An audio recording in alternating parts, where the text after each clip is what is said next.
black, but comely, and the word is and. So Solomon said that he looked like the tips of the dog. K-E-D-A-R. K-E-D-A-R. Dark-skinned. Dark-skinned. But I am dark-skinned like the tips of the dog. That's what Solomon said. A study of King Solomon. All right, but before we get into King Solomon, the wisest king of Israel, we're going to get into that which we know so well, the crazy Negro. We're going to touch on him just for a moment. And I want to open up with Deuteronomy 28 has been a week of nothing but insane Negroes throughout the news. Every channel I turned on, there was a crazy black man or a crazy black woman doing something stupid. So what is going on with us? All right, let's go. Let's begin. I want to start with the black woman first. Find me the black woman. Not there. Is that it? Yeah, that's it. That's it. The black woman. Now, the black woman here, they said she suffered from postpartum depression. I've met a lot of women who suffer from postpartum depression, none of which drove 300 miles to the White House to have a conversation with the president. A conversation. So let's just take a look at the video. A vehicular conversation. Now I believe there's more behind this story, but we're going to find out. They're going to keep that thing secret anyway. First at 11, defending the woman who led police on the frightening chase on Capitol Hill. New tonight, Miriam Carey's sisters speak publicly and say they are heartbroken and outraged over her death. All of this comes as Carey's friends say she appeared to be fine just days ago. ABC 7 has complete coverage of the deadly Capitol Hill shooting. Richard Reeve is live near one of the scenes of the shootings with more on what happened before Carey hit the breaking point. Richard. Well, Candace, the family of Marion Carey is in a state of disbelief. They say they knew she had mental issues, but they say she was getting better. In fact, she was getting off her meds. It was a violent, chaotic scene, at least 12 gunshots. There was definitely a sense of fear because it was unknown. Now left behind, a damaged pop-up street barrier, some skid marks. It's sad. I feel awful for the little girl. And questions about Miriam Carey, the young, troubled mother who led police on a high-speed chase with her one-year-old daughter in her car before she was shot dead by authorities. My sister did experience postpartum depression with psychosis. Carey's mother says her 34-year-old daughter had no history of violence, but was depressed and hospitalized after she had her baby. Wonderful life. I don't understand. It doesn't make any sense at all. Last December, Carey's then-boyfriend, the father of her daughter Erica, told Stamford, Connecticut police he was afraid for the baby's safety. Well, all right. That was just a brief. Now, if any of you know anything about security, the White House, the President of the United States, supposedly has the best security in the world. You do not drive, you cannot, you will not drive up there and just bum rush yourself through the barricades, which is what allegedly she attempted to do. They filled her with hot brass, and there was a little baby in the back seat. Now they're saying, could there have been another way to, what's the word, to subdue her? She was in a vehicle, a 3,000-pound vehicle, by the way. Yes. Hot brass means bullets? Yes, hot brass means bullets. What was I going to say? The first thing they think of when you got somebody trying to bum rush barricades is what? Terrorism. You don't know what's in the trunk. That's the first thought that goes through everyone's mind. So now the family's upset. Why couldn't somebody talk her down? Hello? Talk her, she's in a car. See, I'm all for being pro-black and all that, but I'm not for being pro-stupid. Don't do stupid things. And then now they said she was depressed. I get depressed. I don't get in a car and drive 300 or whatever miles to the White House to bum rush barricades. So what's wrong with some of these crazy women? They crazy. Let's go to the next one, Abiel. Let's get to the crazy black man now. What looked like a routine traffic stop certainly wasn't. Watch what unfolds here in Oregon. Please sit back in the car for me. You're speeding, but right now I need you to... Sir, get back in the car for me now. Sir, please get back in the car for me now. I told you you were speeding. Sir!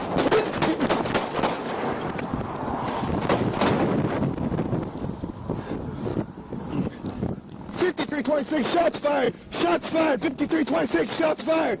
So that's an Oregon state trooper pulled that man over for speeding. That man apparently had other ideas, clearly. Shooting at the officer, speeds away. He's got 3 kids in the car with him. The officer was shot in the chest and wounded. The officer's okay, but the shooter, the car, was found a half-mile down the road. He was found dead at the wheel from gunshot wounds from the state trooper. 3 kids in the car, state of Oregon. Well, alrighty then. Now, both the cop and him shot each other center mass in the chest, but the cop had on the vest. The guy did not, so he died a mile later. Brothers, don't do nothing crazy like that. If you get pulled over, you get pulled over. If you get a ticket, you get a ticket. Just pay the ticket. Don't do nothing crazy like that. Yeah, y'all need to watch Chris Rock. What to do when the cops pull you over. Now, some of you depressed brothers and sisters decide you like to smoke weed and or pop this new drug called Molly. Now, Molly's just a new name, I think, remind me of ecstasy. But for you depressed brothers and or sisters who decide you want to use a substance, a chemical hallucinatory substance to help your mode of depression, let's just take a look at this. He just popped a pill called Molly. Used to be called E. Yo, that's crazy, yo.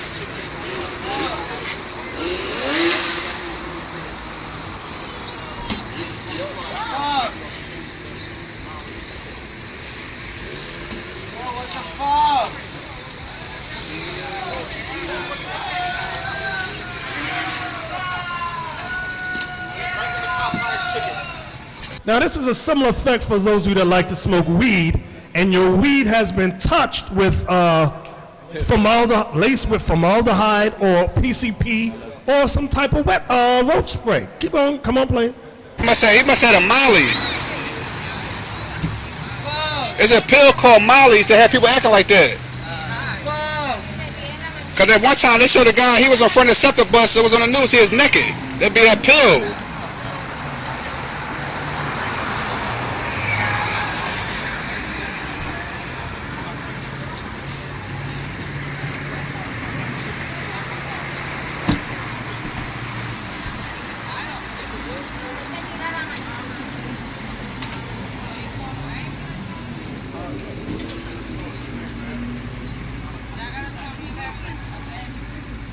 Yeah, he caught a bad batch. That's what it was.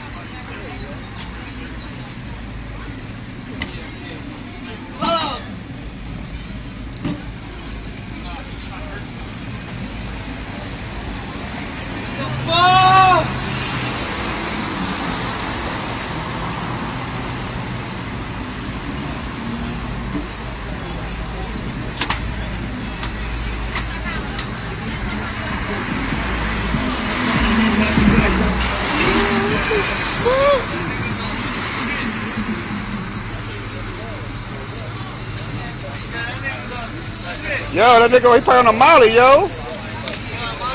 Molly's, yo, that's what they be doing to motherfuckers, yo. All you gotta do is look on the internet. They show all that shit. That's how they be acting, yo.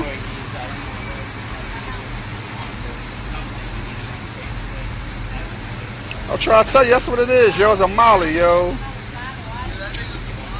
Yeah, that's how, yo. That's how Molly's acting. Yo, some people can take it, some people can't take it. Just like with that wet.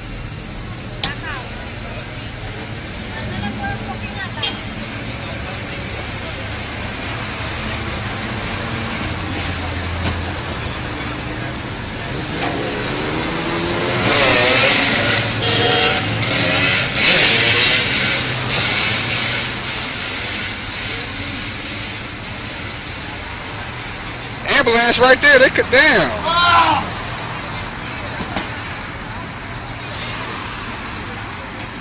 What the fuck?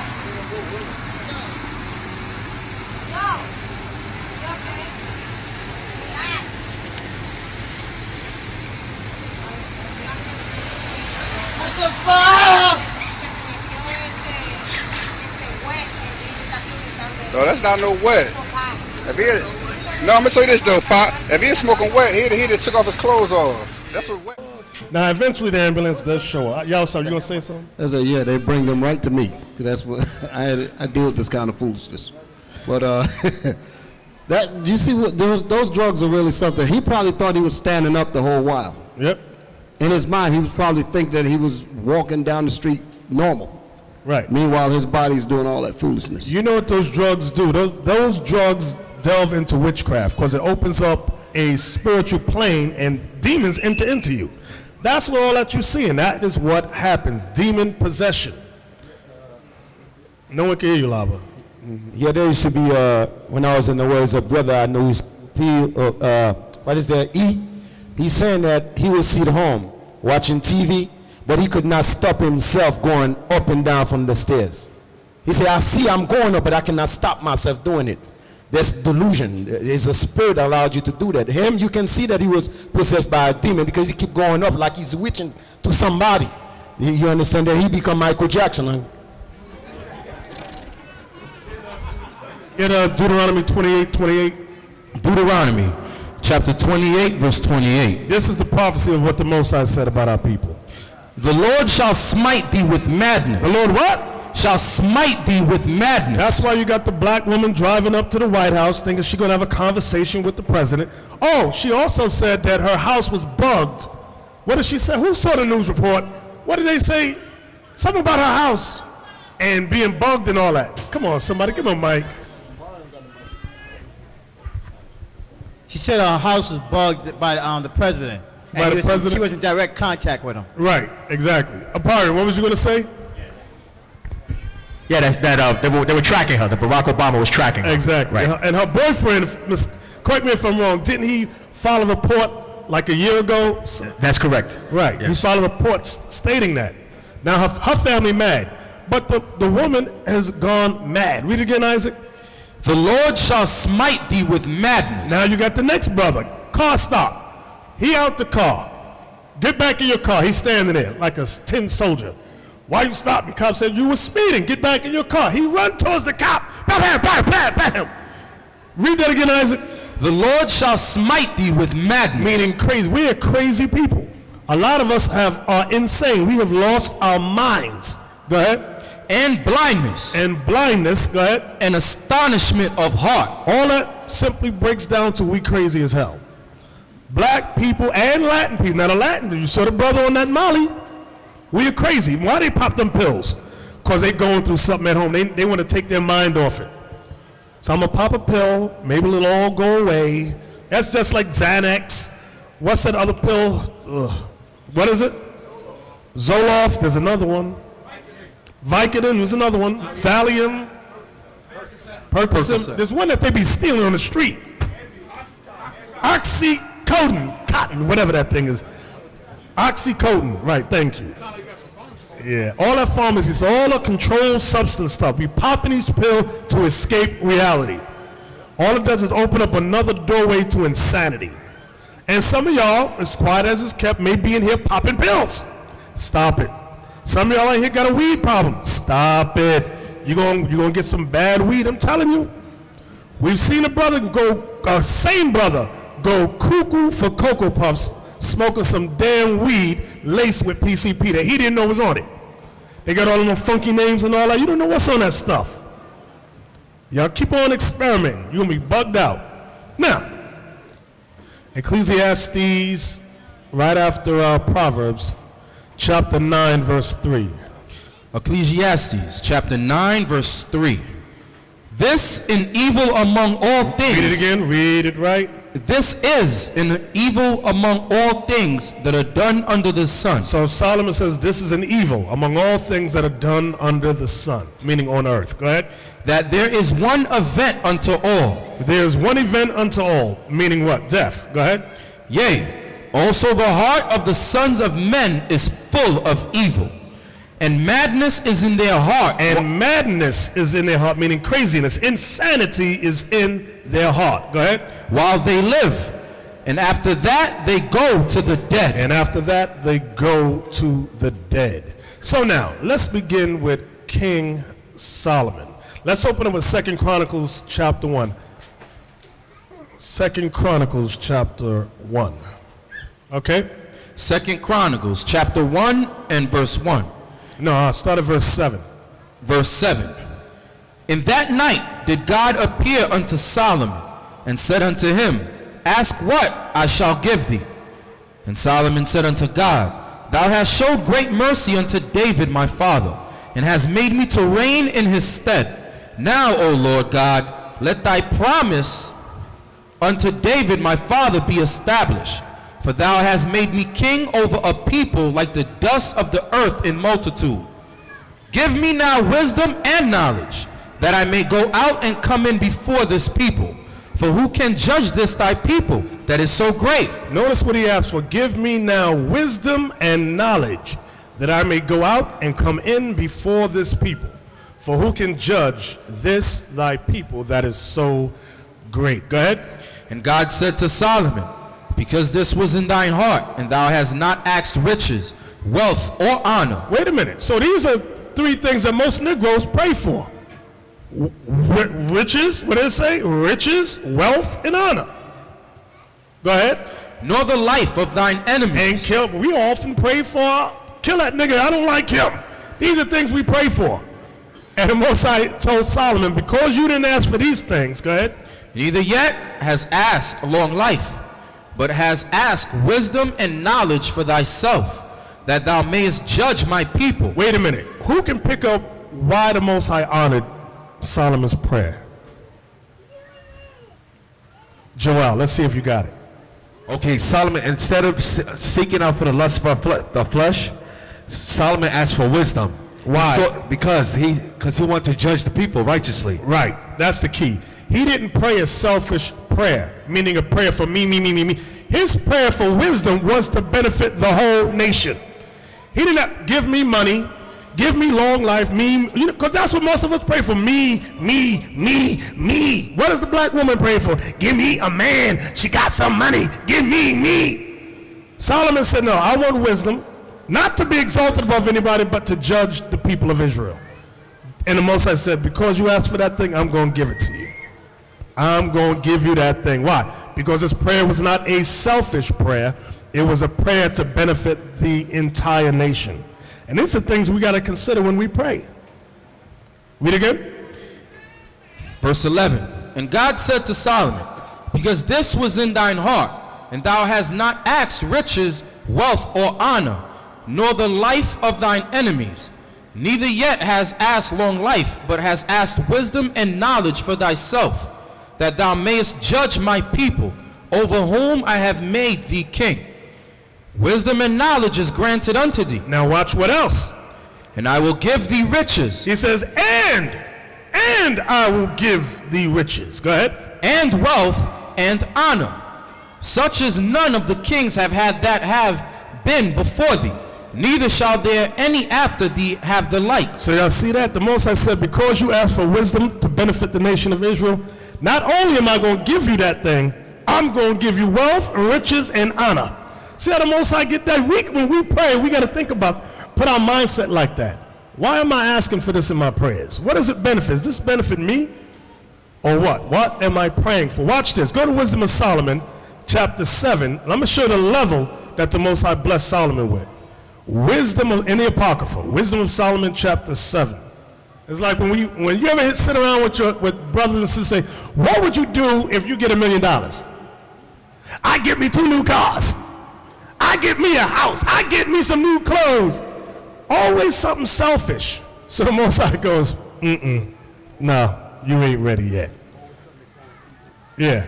Hey, and now we always tell y'all suck and bear witness. Remember the Negro back at the old school hit lotto for a couple of. Can you speak on that for him? Couple of $1 million the Negro hit. He hit the lotto, then he hit the door.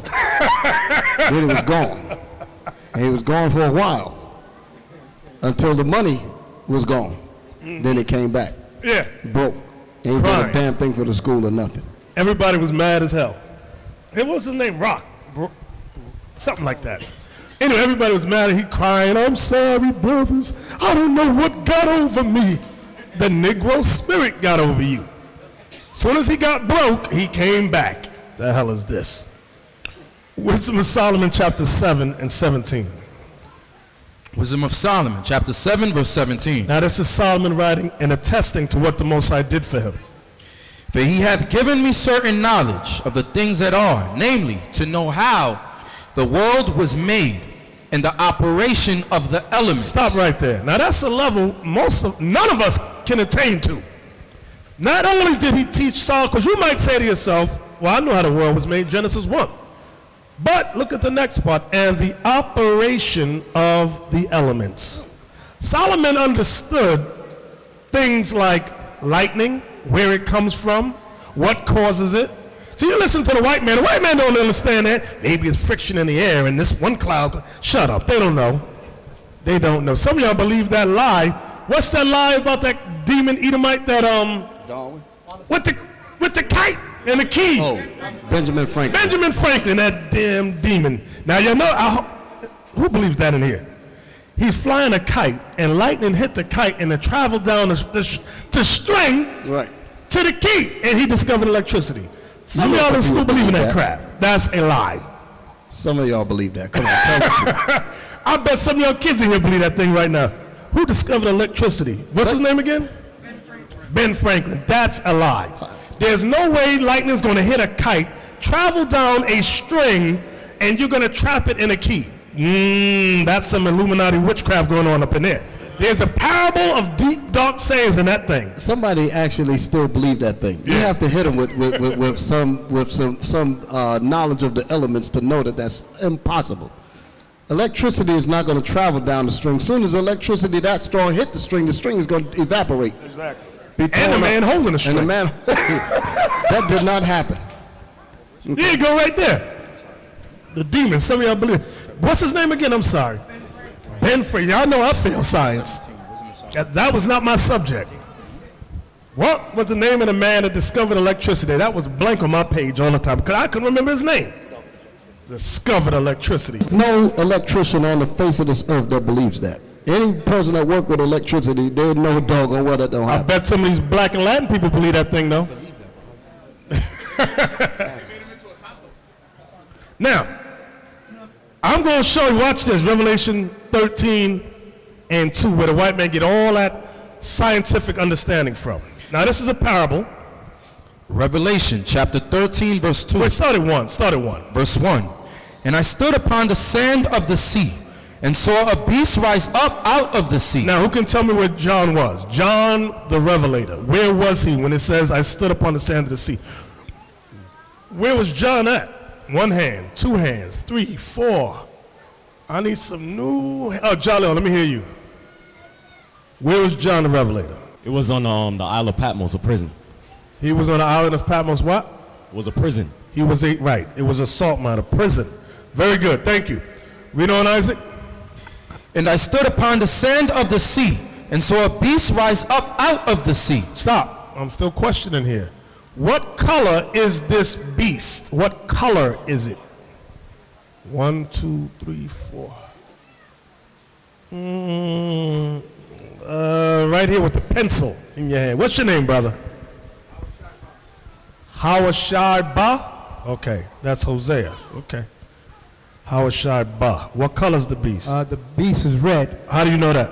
Because that red serpent, that red devil. Where would you go to prove that? What color is this beast? In Revelation 12 and 3. Let's get that. Revelation 12 and 3, the chapter before it. Revelation chapter 12 and verse 3.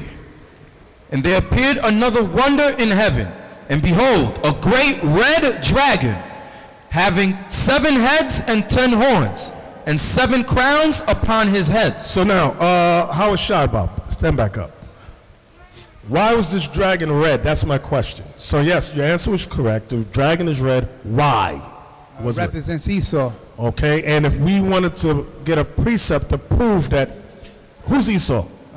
The white man, so-called white man. Where would we go to prove? Genesis 25, verse 25. Very good, because the so-called white man came out red all over like a hairy garment. So that's the proper precept. Write that down, Genesis 25:25, Revelation 12:3. Now when we go back, thank you, I shall have a seat. When we go back to Revelation 13:1 again, Isaac. And I stood upon the sand of the sea, and saw a beast rise up out of the sea, having 7 heads and 10 horns. 7 heads. Who can give me the 7 heads? Write these down, the 7 heads. Uriel, he had his hand up.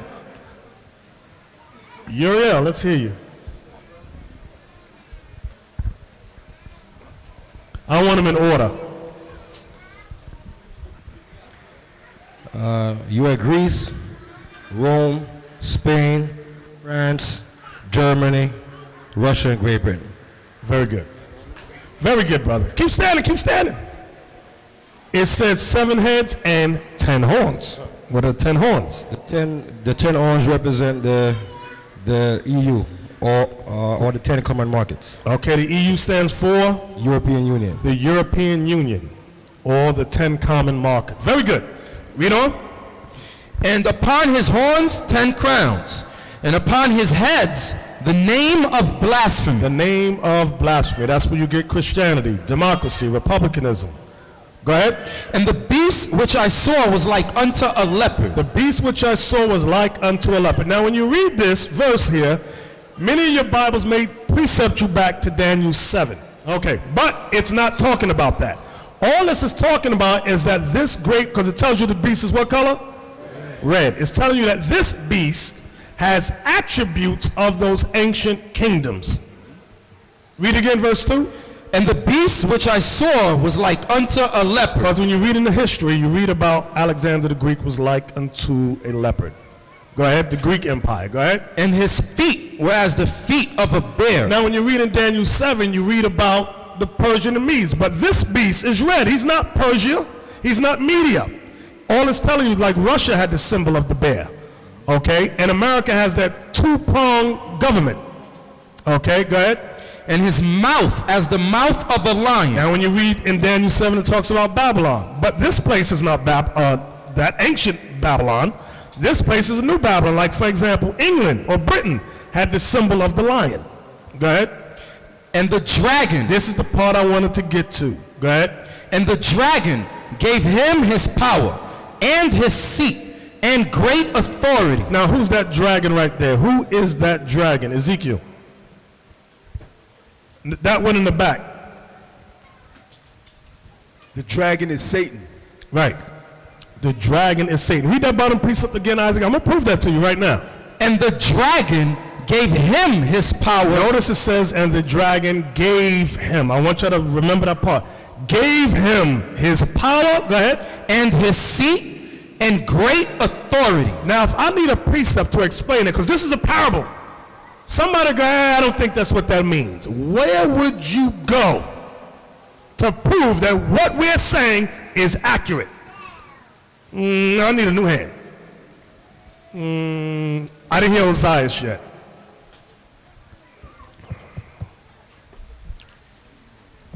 Where would you go?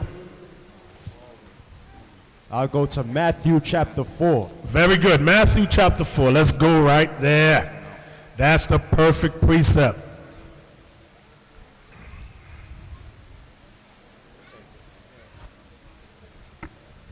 Verse 8. Let's start at verse 8. Matthew 4 and verse 8. This is the proof that the dragon that gave this white man their power is the devil. Here's the proof here. Again, the devil. The who? The devil. The who? The devil. Read on. Taketh him up into an exceeding high mountain, and showeth him all the kingdoms of the world, and the glory of them, and saith unto him, all these things will I give thee, if thou wilt fall down and worship me. Then saith Jesus unto him, get thee hence, Satan, for it is written, thou shalt worship the Lord thy God, and him only shalt thou serve. Read verse 9 again. And saith unto him, all these things will I give thee. All these things will I give thee. Remember we read in Revelation 13 and 2, and the dragon gave him his power. Go ahead. If thou wilt fall down and worship me. Oh, so what is that proof? That the so-called white man did what? Has done what? Is doing what? Serving the devil. Worshiping the devil that the Bible speaks of. That's how they got their power. Let's go back to our forefather, King Solomon. So now we went to those scriptures to tell you about, what was his name again? Benjamin Franklin, that demon. All that, Satan gave him all that understanding. So now we're leaving that. We're going back to our forefather, King Solomon. All right, Wisdom of Solomon 7, verse 17, to explain the level of understanding of wisdom that the Most High gave to our forefather Solomon. Go ahead. Wisdom of Solomon, chapter 7 and 17. For he hath given me certain knowledge of the things that are, namely to know how the world was made, and the operation of the element. Here's another element nobody understands. Fire. Nobody understands that thing.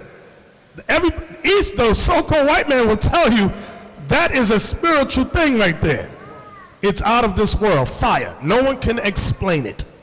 That's why the angel asked the prophets Esdras, what is the weight of fire? How much does it weigh? There's no answer to that thing. No answer. Exactly, you're right. You burn up trying to weigh that thing. Go ahead. They made a movie called Backdraft. And in that, it was a good movie. It's about firefighters. But it shows you how fire has a life of its own. You cannot control it. You cannot tell it where to go. It does what it wants. Go ahead. Verse 18. The beginning, ending, and midst of the times. Stop right there. So Solomon saw the beginning, the ending, and midst of the times. Give me a precept that shows you Solomon saw the end of times. Ezekiel. 1 Kings 8, 46 and 47. Ah, I like that thing right there. I like that. That is a go. Let's get that. 1 Kings 8, 46 and 47. I like that. This proves that he saw the end of times, meaning the last days. 1 Kings 8 and verse 46. If they sin against thee, for there is no man that sinneth not, and thou be angry with them, and deliver them to the enemy, so that they carry them away captives unto the land of the enemy. Did that happen to our people? Yes, it did. Read on. Far or near? Far or near. Now, let me show you far or near. Get me the map. Give me the world map. Pull it up. Okay, like a large portion of the slaves, as many of you know historically, were taken from the west coast of Africa. That's not where we all came from, but a portion of us did. And see the islands right there in the box? That's the Cape Verde Islands, is near to Africa. That's where a lot of the slaves were brought there. To this day, a lot of them have remained there. Okay, that's all I wanted on that. To explain the far or near. Far from Jerusalem or near to Jerusalem. Go ahead, Isaac. Verse 47. Yet, if they shall bethink themselves in the land whether they were carried captive. See that? If they shall bethink themselves, meaning remember who they are, in the land where they were carried captive. That's here in America. Go ahead. And repent. And what? Repent. That's the key to salvation. And repent. Go ahead. And make supplication unto thee in the land of them that carried them captive, saying, we have sinned. We have sinned. And have done perversely. And have done perversely. Come on. We have committed wickedness. And so returned unto thee with all their heart and with all their soul in the land of their enemies, which led them away captive, and pray unto thee toward their land, which thou gavest unto their fathers, the city which thou hast chosen, and the house which I have built for thy name. Then hear thou their prayer and their supplication in heaven, thy dwelling place, and maintain their cause. That's the only time the Most High is hearing our prayers. A lot of people always want to know why. Well, God always answers my prayers, and they be in the midst of sin. Who's answering their prayers? Damn devil. We just read that in Matthew 4. Satan said, if you worship me, I'll give you this, I'll give you that. They praying to the white image of Jesus. Oh, Lord, Jesus, help me. I need a new house to get a new house. Oh, thank you, Lord. The devil did that thing for you. There's a demonic spirit out there. Now, go to Ecclesiastes 10 and 7. Oh, that's what you was getting? Yeah, okay. This is more proof Solomon saw the end of times. Ecclesiastes chapter 10 and verse 7. I have seen servants upon horses. Start at verse 6. Y'all want to start up at 6. He over here weeping. Verse 6. Folly is set in great dignity, and the rich sit in low place. Folly is set. You know what folly? What does folly mean? Huh? Foolishness is set in great dignity. We have dignified the folliness of this world. The white man, so-called white man, is the folly. Oh, he's so great. God said he's folly. Go ahead. And the what? And the rich sit in low place. You don't realize you're the rich. You're the rich that sit in low places. Why? Because all the promises, hell, the world was made for our people. They don't know that thing. What does that bottom part of that verse precepts with? Aparium. Revelation 2 and 9. See there? He's right on the money. See, the brains is exactly. That does precept with that. Very good. Very good. Write that down, y'all. Oh, yeah, we're going to get that. Read on. I have seen servants upon horses. You see that? To sit on a horse means you're in authority. How many of y'all saw Django? Remember the scene when Django comes to, what's the name of that plantation? Candyland. Candyland. And Samuel Jackson said, who that nigga on the nag? Because black people was not allowed to ride on horses. Because to sit on the horse shows you're in authority. Hello, Stephen, my boy. Yeah. Hello, my ass. Who this nigga up on that nag? Oh, Stephen, you have nails for breakfast. What's the matter? Why you so ornery? You miss me, huh? Oh, yes, sir. I miss you like a hog miss flop, like a baby miss mammy titty. I miss you like I misses a rock in my shoe. Now, I ask you, who this nigga on that nag? Hey, Snowball. You wanna know my name or the name of my horse? You ask me. Hey, did y'all see the part where the white man, he was looking at it like, what? That's a nigga on a horse. Right. Like it was so I was so out of the world. He said, couldn't believe it. Exactly. That's what Solomon's talking about. Read that again, Isaac. I have seen servants upon horses. So that's right. The white man is your servant. Go ahead. And princes walking as servants. And princes walking as servants upon the earth. Now watch. Here's the statue. At the Museum of Natural History, you got Theodore Roosevelt on the horse. On the right side, you got the black man. That's of Judah. These are the two kingdoms. Then you got Gad on the left, the American Indians, so-called American Indians. These are the two kingdoms walking as servants on the ground. I know y'all want to talk about the gun. Go ahead, talk about the gun. You know it. You got to zoom in up on the picture because it's something that's been overlooked. The person that crafted this thing, there's a lot of thinking that went into making this statue. I want you to understand. He didn't just put that up there. He knew something. A lot of thinking. A lot of thinking went into this statue. And it's got a clear message. Yeah. Zoom in up on the Negro. Yeah, zoom in. Zoom in. Let me see if you can get it. Yeah, I see it. Can you see the gun? Y'all see the gun? He's holding the rifle. He's holding the rifle up in the air, signifying that he will fight for the man that's on the horse. He will fight and support him. That's the mind of the Negro. I told you that thing is dangerous. That Negro is a dangerous thing. Now get the other side. You can't really see it here. And look at how Gad is holding the gun. Get the picture. Get it in the front so you can see it. Because you can't. Yeah, get a front view. Let's see if we get a front view. The front view. Zoom in on the front view. Well, you can see it right there. You can see the butt of the gun. See about his head? See next to the Indian's head, the butt of the rifle. He's holding the gun by the butt and the barrel pointing down.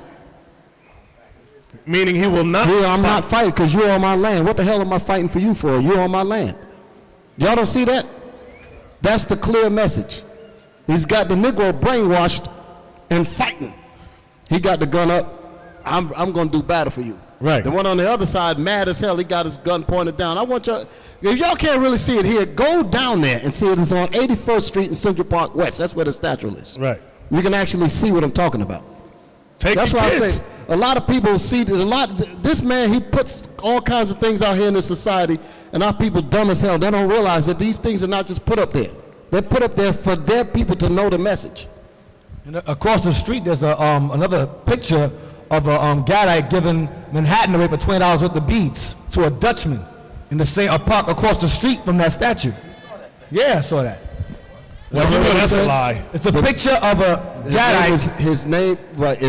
I know the statue you're talking about. Yeah. Peter Manuit. That was the guy that supposedly had bought Manhattan for $24 worth of beads. You see the guy that holding the beads in his hand, and the Dutchman like this, or his hand open like this. Buying Manhattan, buying it. Meaning he stole it. Exactly. Now, y'all got to remember historically, they brainwashed the American Negro as the Buffalo Soldiers. They just gave honor to them niggas some time ago to help take down the tribe of Gad. Because the tribe of Gad was the last of the Israelites to be taken down. Okay? Right. There you go right there. Buffalo, they were honoring them I think it was a couple of months back. Yeah, guns up, take down the tribe of Gad. You had Judah and Benjamin, them two. Bob Marley did a damn song about that thing. Buffalo soldiers. Everybody chanting that dumb, stupid song. Where did it get us? Where did it get us? Now nigga back to slavery.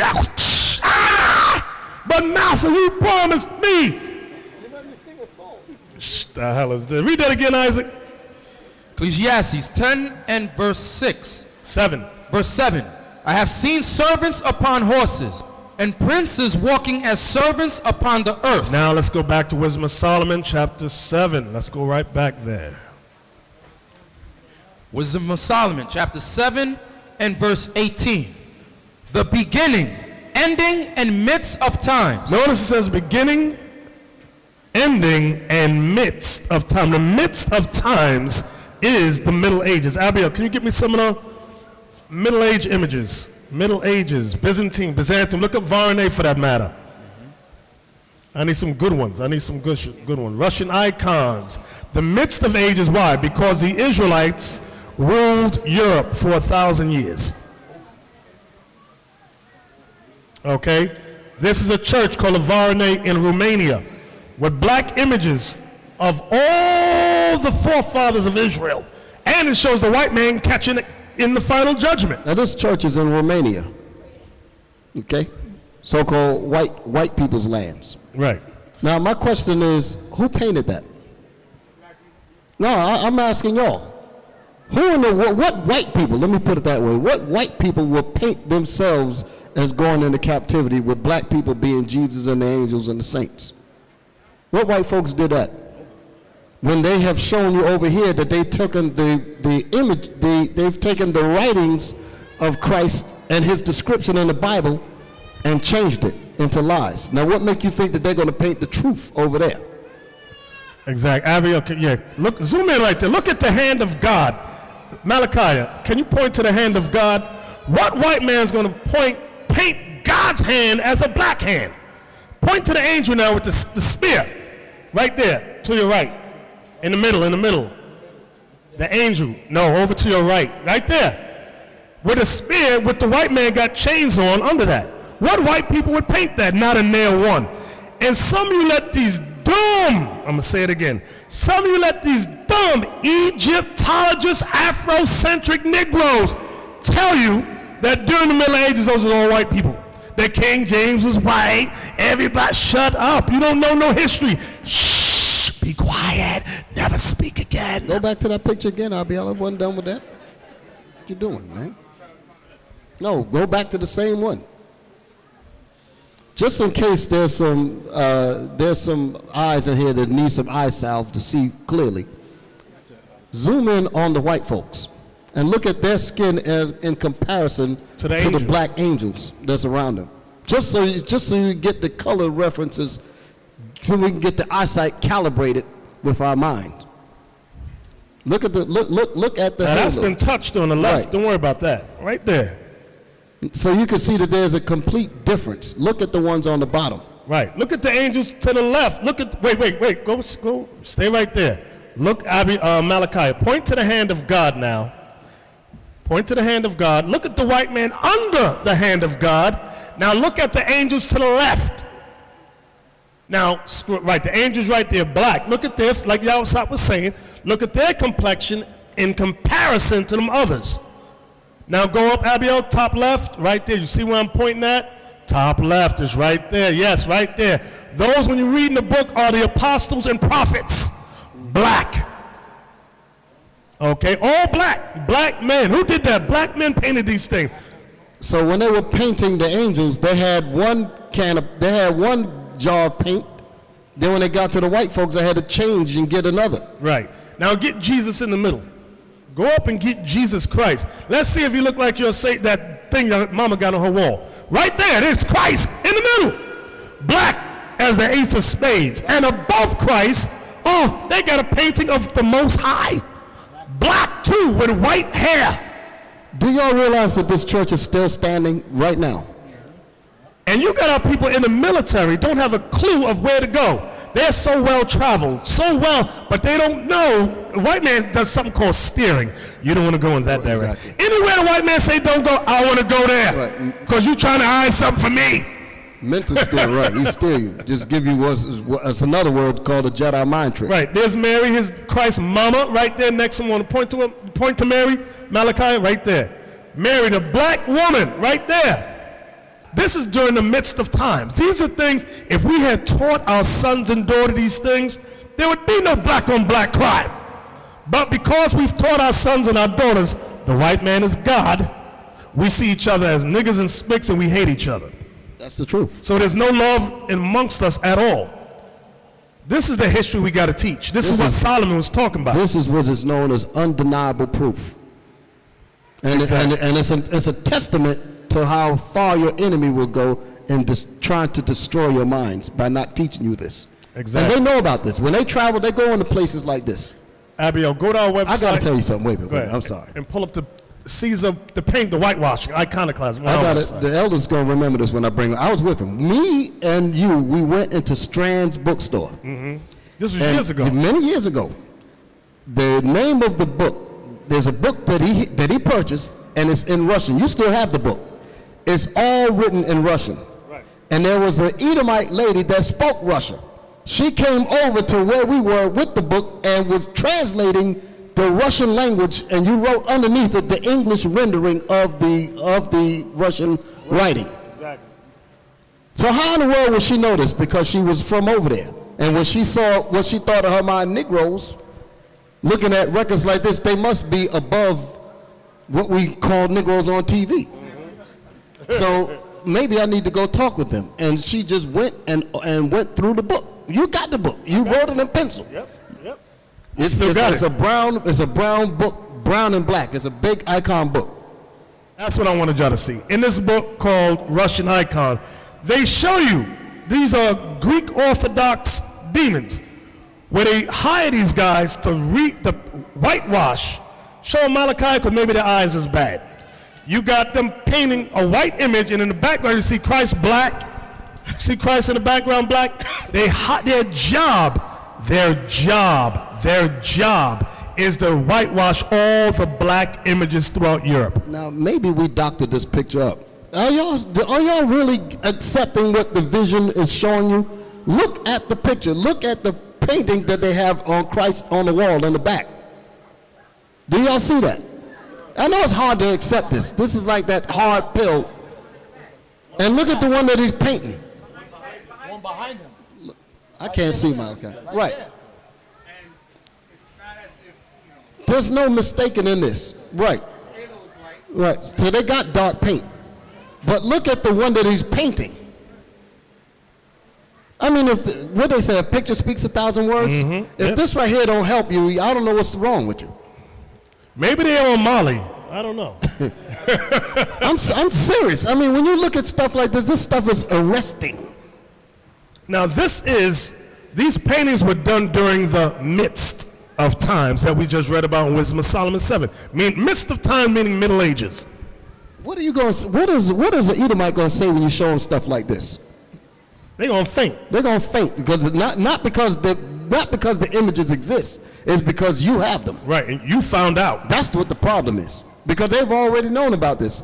Those books that we got, these pictures are in books that we have. So, and they the ones that printed up the books, and they passed the books back and forth among each other. So they don't have a problem with that. The problem comes in when you possess them. Right, and I'm gonna tell them this is why they don't have the books. They don't know what section of the library or bookstore to go to. Y'all will go to the black book section or the Latin American book section. That's garbage. Go to the Judaic book section.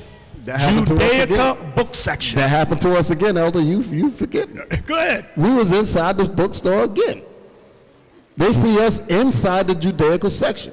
And some so-called Jews walked in and said, we see that you're interested in our records and our history and all this. And he said, but we wonder if we could be some help to you. And we looking at them, no, we don't need your help. We're quite fine. I said, well, perhaps you're in the wrong section. They thought we were supposed to be in the African section. Yeah. So we had to help them out. I said, well, let me educate you to something. Grab them books off that shelf there. What did we grab? Ancient Jewish art. Right. I said, look at the name on the front of the book. Ancient Jewish art. And so what's in this book? Pictures of Jews. Now let's open up the book and let's see what the Jews look like. We open up the book, black. The Israelite priest dressed in white linen, black. So then we look back at him again and say, who's in the wrong section? Right, go back up, Abiel. Go back up, Abiel. No, go back to where you was at. Now scroll up, top right. See right there. Right, in the book, you got a picture of Moses with the Egyptians being drowned. Moses with an afro. Check that out. This was in that book. You're going to tell us maybe we're in the wrong book section. No, we're not. We're in the right section. Maybe you want to go to the Egyptology. No, we don't want Egyptology. Maybe you need the African. No, we don't need nothing African. We're in the right section. We're quite at home. And they hate that thing. That's why a lot of these books, they're raising the prices on them to this day. Or they're out of print. Exactly. Back to Wisdom of Solomon 7. What verse you at? Verse 18 again. Go ahead. The beginning, ending, and the midst of time. So that midst of time is what we're looking at right there on the screen. Go ahead. The alterations of the turning of the sun. The alterations of the turning of the sun. You know why that's heavy? What do they teach us in school? Ramaya. They teach us in schools that the sun sits still and the earth goes around the sun. Right. They teach us in school that the sun sits still and the earth revolves around the sun. That's not what God says. Read that again, Isaac. The alterations of the turning of the sun and the change of seasons. So y'all see that? So Solomon understood all that stuff. Esau pays millions of dollars to astronomers to figure these things out. Come on. The circuits of years. The circuits of years. And the positions of stars. The positions of stars. Okay, go ahead. The natures of living creatures and the furies of wild beasts. Now this is heavy. Solomon, through his wisdom, understood the natures of what? Living creatures and the furies of wild beasts. You got the white man. What's that dude that just died? Mike Irwin? Steve Irwin. The one with the stingray. He goes under the water to pet the stingray. And the dude said, a dude said maybe he should have listened to what the name of the creature's called. It's called a stingray, not a pet ray. The dude goes to pet it and it stung the hell out of him and killed him. He didn't understand in his chest. He didn't understand the fury of the stingray. Right, he didn't understand that fury. Some animals get sick of your behind. Like there's a thing, a couple of months ago, there's a Edomite couple decides, let's go into the Serengeti in Africa. I have an idea. The husband says to the wife, let's have sex in the bushes. It must be something to that thing because Africans do it all the time. And she goes, let's try it out. They bumping and grinding, and a lion's just walking by and says, I smell Badussi. I don't like that smell over here. He tore that behind up, killed the wife, dragged her, ate her up. Man, that thing was hard. Funny though. I bet he won't try that no more again. Then there was another one on our website. White couple goes, there's a big rhino. Now, you know when the Bible talks about a rhino, it calls it a unicorn. Anyway, the rhino's standing there, and the white man says to his wife, and then says to the photographer, let's take a picture next to the rhino. A rhino is a wild animal. He's standing there. Oh, how much does a rhino weigh? Over 1,000 pounds. He's standing there. Here go the white couple. Oh, animals just love us. The photographer goes a little closer. Taking pictures with wild. You see the rhinos back there? That's the that was the before picture. Look at the horn. You see the horn right there. That was the before. Y'all didn't want to see the after picture. That horn went through her. He threw her up in the air, killed her, stomped on him. You cannot play with these animals. Let's go back. They don't realize that the animals are mad, that their habitat is all messed up. Exactly. Exactly. Isaac, where you at? Back to Wisdom of Solomon. Verse 20. The natures of living creatures and the furies of wild beasts. Now I'm going to tell you how sick Esau is. See, Solomon understood that just through wisdom about all the animals. The white man goes, this is how nasty he is. I wonder how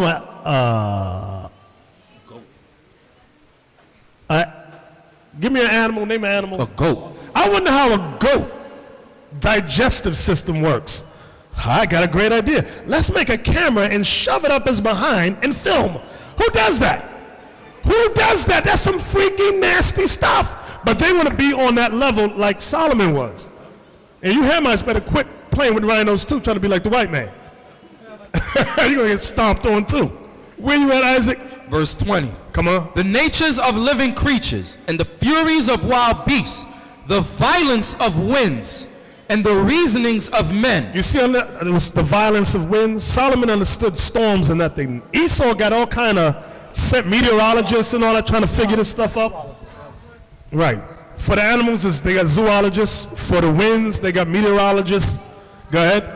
The diversities of plants and the virtues of roots. Right. So Solomon knew what plants and virtues could bring forth healings and all that. You got white men in laboratories trying to figure things out. And a lot of the Caribbean, they at one time had a lot of that understanding. Why, as they come to America, a lot of them lose that understanding and get jacked up messing with these damn roots because you done forgot what you used to know. Which roots and plants is for healing of what type of ailments? Yes. Let me say something real quick. Yeah. What the elder's saying is right because I'm from the islands and we never go to the hospital. You understand? Barnabas could verify that. Brothers be like, why you don't go to the hospital? Because we're not accustomed going to the hospital. If you get a fever, you got grass growing in the yard. You got certain grass, certain things you could use, to carry down the fever and so forth. So we never used to have to go to the hospital. The only time you go to the hospital is if you're close to death. That's how we is over there. This is the Bushman. So they proved that Brother Malachi is still alive. So he's telling the truth. Yeah, right. Where you at, Isaac? Verse 21. Come on. And all such things are either secret or manifest. Them I know. Now, there was something about men. In verse 20, you skipped that whole line, Isaac, after winds. Verse 20. The violence of winds and the reasonings of men. And the reasonings of men, they call them psychiatrists. Some of y'all laying on the white man's couch. He is crazy as hell. And you try, and he's convincing you when you were 5 years old, your uncle touched you. That's what the problem is. He did? Yes, that's what it is. It all goes back to that. Yes, my uncle touched, my daddy did this to me. Stop laying on his couch. He's dumber than an ox. And you listening to this dude. Some of them tell you that you have homosexual tendencies and you walk out of there believing it. Right. He'll convince you you're a homo in the spirit. You walk out, I am a homo. Yeah, let me not say that. Somebody edit that out and loop it. Some of y'all be on that couch. A lot of black women be on that damn couch right there. Like you know what? The woman that just tried to run over the president. They said she went to one of these things and was laying on the couch for a couple of months. It didn't help her. Keep on messing with these people. I'm surprised they ain't going to investigate him. Huh? Oh, your marriage counselors, couple therapy and all that. Y'all be going to that foolishness. And these white people can't keep a man either. Y'all asking them for advice because you think that's Jesus. There you go. That's what it is. Y'all crazy. Now, from there, go to Proverbs 30, verse 8 and 9. We're still dealing with Solomon. So we got to give honor to our forefather, Solomon. The Most High definitely blessed him, and he's the one that we must honor. Proverbs chapter 30 and verse 8. Remove far from me vanity and lies. Give me neither poverty nor riches. Listen good to what Solomon prayed for. He said, give me neither what? Poverty nor riches. Feed me with food convenient for me, lest I be full and deny thee. See that? Lest I be full and deny thee. And say, who is the Lord? Or lest I be poor and steal and take the name of my God in vain. Right, that's what happens. That's what Solomon said, just give me food convenient for me. If I have too much, he said, I will forget you and deny you. He said, and if I have too little, I will steal and blaspheme thy name. That's what happens. That's why when you see the rich amongst us, they go, oh, I'm atheist. I don't believe in God. Then the poor amongst us blaspheme, I ain't no God. And they run around stealing because they're in the midst of extreme poverty. Right, that's what Christ said in the Lord's Prayer, Matthew 6. Get that real quick? Thank you for reminding me. Matthew 6, was it 10 or 11? Verse 11. Matthew 6 and verse 11. This is what Christ said to pray for. Give us this day our daily bread. That's what we wanted right there. That's the same thing Solomon said. Give me food convenient for me. Don't give me too much and don't give me too little. So these are things we got to take into account. From there, 1 Kings chapter 4, verse 29. 1 Kings 4 and verse 29. And God gave Solomon wisdom and understanding, exceeding much, and largeness of heart, even as the sand that is on the seashore. And Solomon's wisdom excelled the wisdom of all the children of the east country, and all the wisdom of Egypt. Read verse 30 again. We got to put verse 30 down in our arsenal. Read verse 30 again. Abiel, pay attention to this. And Solomon's wisdom excelled the wisdom of all the children of the east country. Now in the east country, you got these daggone Moabites and Ammonites, the Chinese and the Japanese. Some of y'all be glorifying them. Oh, how wise they are. You getting acupuncture? Stick a needle in me, stick a needle in me. They got all this great wisdom. God says, the Most High says, Solomon's wisdom excelled their wisdom. Look at the fighting of the Chinese. Do you know our forefathers used to beat the hell out of the Chinese? Who can find me that scripture where it said, one of David's 37 mighty men beat a lion-like man of Moab? Can you find that for me? Who was it? Better not give me that. We got to prove it. Some of y'all right now, oh no, we can't beat Chinese people. Saw them Wu Shu, Wu Tang. What is that? Jing Chong. Y'all looking at, what was that movie where Jet Li made his American debut and he beat the hell out of Danny Glover? Lethal Weapon 4. 1 Chronicles chapter 11 and what? Verse 22. Give me that one. This is what our forefathers did to the Chinese. 1 Chronicles chapter 11 and verse 22. Benaiah was one of David's 37 mighty men. And let me say this, David's 37 mighty men were Israelites. All of them. Go ahead. The son of Jehodiah, the son of a valiant man of Kabzeel, who had done many acts. He slew 2 lion-like men of Moab. Stop, hold on right there. You know what it means to be lion-like? That means you ain't no punk. These 2 dudes were lion-like, fierce, ferocious. He beat them both at the same damn time. Read it again. Benaiah, the son of Jehodiah, the son of a valiant man of Kabzeel, who had done many acts. He slew 2 lion-like men of Moab. Also he went down and slew a lion in a pit in a snowy day. This brother was so bad, he said, I ain't finished yet. Not only did I whoop them 2 Moabite, them Chinese dudes, I ain't finished. I got some more power. Wait, there's a lion down there. I'm going to break his neck. Notice it said in what kind of day? Snowy. How many of you can keep your grip on the snow? No, that's a slippery thing. That's a bad dude. That's a bad brother right there. He whipped 2 men that fought lions themselves. Right. So he whipped both of them behind. Then he said, now I'm going to kick the lions behind in the snow. Yeah, man, then you notice that they said he did many acts. That means things that men, you said, why would he do that? It's impossible for a man to do. That's why he said he did many acts. People cannot explain. You understand? So this brother these are the forefathers we got to honor. Y'all talk about Bruce Lee. You talk about Jet Li. Them dudes is damn 4'11". You honoring these dudes. Bruce Lee is so bad. Muhammad Ali could have whooped Bruce Lee's mind. He even said it. The hell is this? Honoring these former slave masters. Go back, Isaac, where you at? Now they're looking at me strange. What do you mean former slave masters? We leave that for another class. Go ahead. 1 Kings 4:30 again. And Solomon's wisdom excelled the wisdom of all the children of the east country, and all the wisdom of Egypt. And all the wisdom of Egypt. Some of y'all to this day, many of our people be glorifying Egypt like, let me see his name. Yeah, man, I know y'all heard this dude, Imhotep. You get all these Egyptologists, Afrocentric Negro, Imhotep, my brother. What's that dude on the radio? Is it LIB? Who knows? And they always Imhotep and Hotep and oh, come on, man. Come on, man. Gary Bird. No. Imhotep, look at this, was one of the Imhotep was one of the chief officials of the Pharaoh Djoser. Egyptologists ascribed to him the design of the pyramid of Djoser. I don't know if I'm pronouncing it right. Djoser.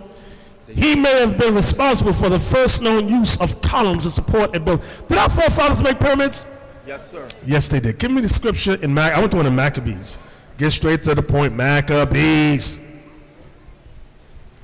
Talking about Egypt. The Bible says Solomon's wisdom excelled Egypt. Yeah. To hell with Egypt, dusty Hamites. Don't let these Egyptologists come up against us. Come on. Moreover, he set up 7 pyramids. He set up what? 7 pyramids. Oh, I thought only the Egyptians did that thing. Which forefather was this? Simon. Simon, thank you. Read it again. Moreover, he set up 7 pyramids, one against another, for his father and his mother and his 4 brethren. Y'all see that? Now go to Exodus chapter 1. So you want to start off with Maccabees about the pyramid, because when you go to Exodus 1 first, since it does not use the word pyramids there, you get these dummies that go, oh, they don't mean the pyramids. So now you want to precept it from Maccabees to this now. Exodus 1 and verse 11. Therefore they did set over them taskmasters to afflict them with their burdens, and they built for Pharaoh treasure cities, Pithom and Ramses. Pithom and Ramses, the treasure cities, is found in the Valley of the Kings.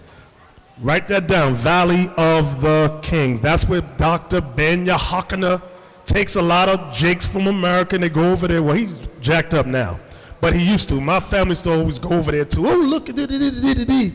How great Dr. Ben Yahakana.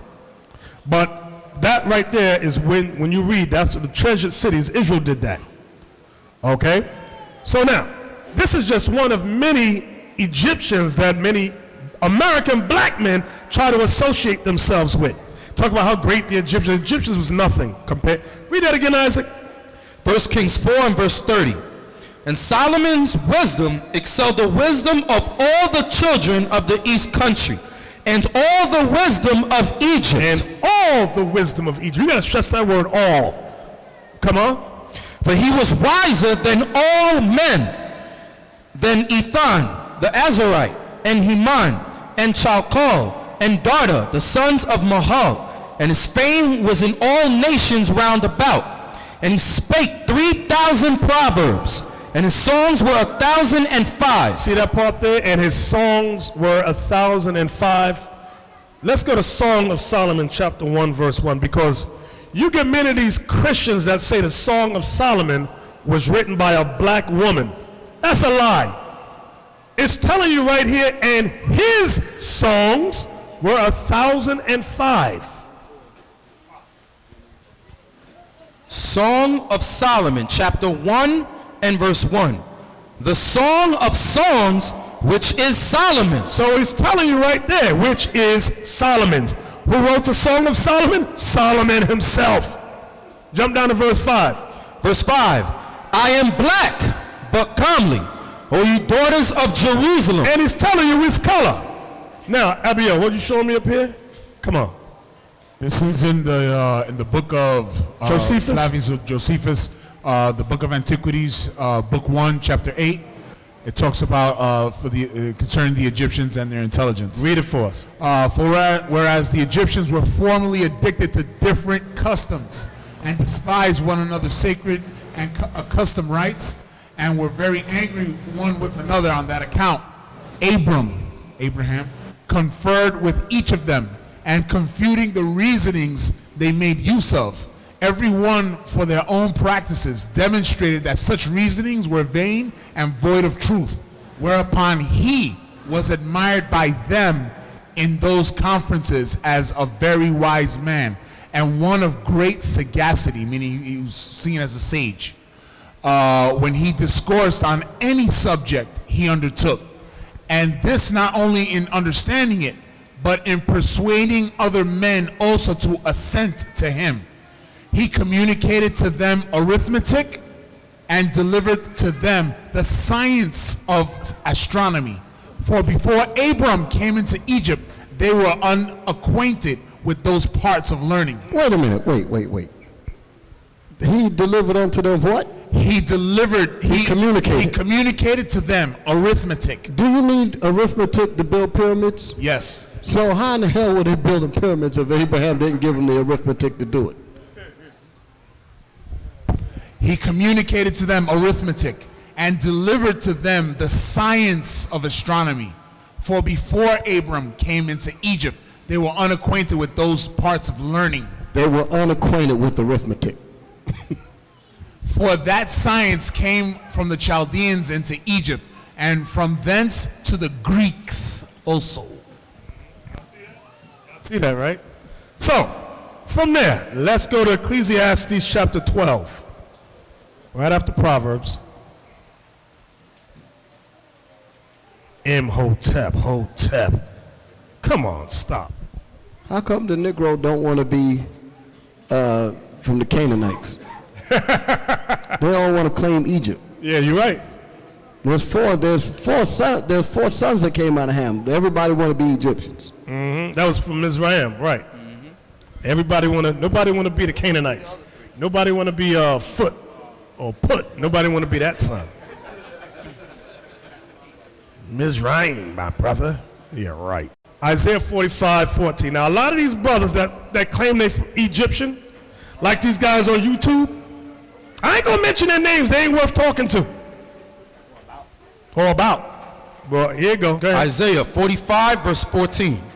Thus saith the Lord, the labor of Egypt and merchandise of Ethiopia and of the Sabians, men of stature. Men of what? Stature. Meaning they big and tall as hell. I'm gonna say, nigga, you too short.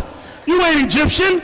You out here there going 5'1", talking about you Egyptian. The Bible says the Egyptians were men of stature, like the ancient the Watusis. You can see them today. The shortest of them be like 7 feet. Here you got a Negro in America, 5'1". I'm Egyptian, my brother. No, you not. You ain't no daggone Egyptian. The hell is this? Shut up! Gain some stature. Y'all remember that basketball player named Manute Bol? Remember him? Yeah. He was a short one. Right. He was short amongst them. He was 7'7". Brother, always talk about he Egyptian. Brother, be quiet. Put on some high heel shoes, maybe. Put on some lifts. From there, Ecclesiastes 12:1. Ecclesiastes chapter 12 and verse 1. Remember now thy Creator in the days of thy youth, while the evil days come not. Wait, stop. And you know what? bugs me out with all their divine, I'm talking about Egyptologists, Afrocentric Negroes, with all their divine inclinations and wisdom. Why do they battle each other? Why don't they come together and go against the oppressor or set things? Why don't they do that? Maybe it's me, but they look for each other. I'm gonna battle you. I'm going to debate you. I thought you had such divine wisdom. Why don't you go out and go against the oppressor? It's all about just that. It's all about trying to sound intelligent. Vainglory. Vainglory, that's what it's about. I'm deep, brother, I'm deep. See my African beads? I'm deep. Where we at, Isaac? Ecclesiastes 12:1. Come on now, this is King Solomon. Watch what he prophesies about. Remember now thy creator in the days of thy youth. Remember now thy creator in the days of thy youth. That's why when you come into this truth, your sons, your daughters, you have to teach them from when they're young. Some of you brothers coming in at a young age, remember him in the days of your youth. Don't wait till you 100 years old talking about, let me try and learn about the Most High now. Go ahead. While the evil days come not. See that? While the evil days come nigh. Nor the years draw nigh, when thou shalt say, I have no pleasure in them. Right. He says, learn about the Most High while things is good for you. Don't wait till things is terrible in the city, and then when you want to seek the one true God. Go ahead. While the sun or the light or the moon or the stars be not darkened, nor the clouds return after the rain, in the day when the keepers of the house shall tremble. In the day when the keepers of the house shall tremble. That's right. Today, this is the so-called white man. Go ahead. And the strong men shall bow themselves, and the grinders cease because they are few. The grinding is what? What is grinding? Work. Work is low.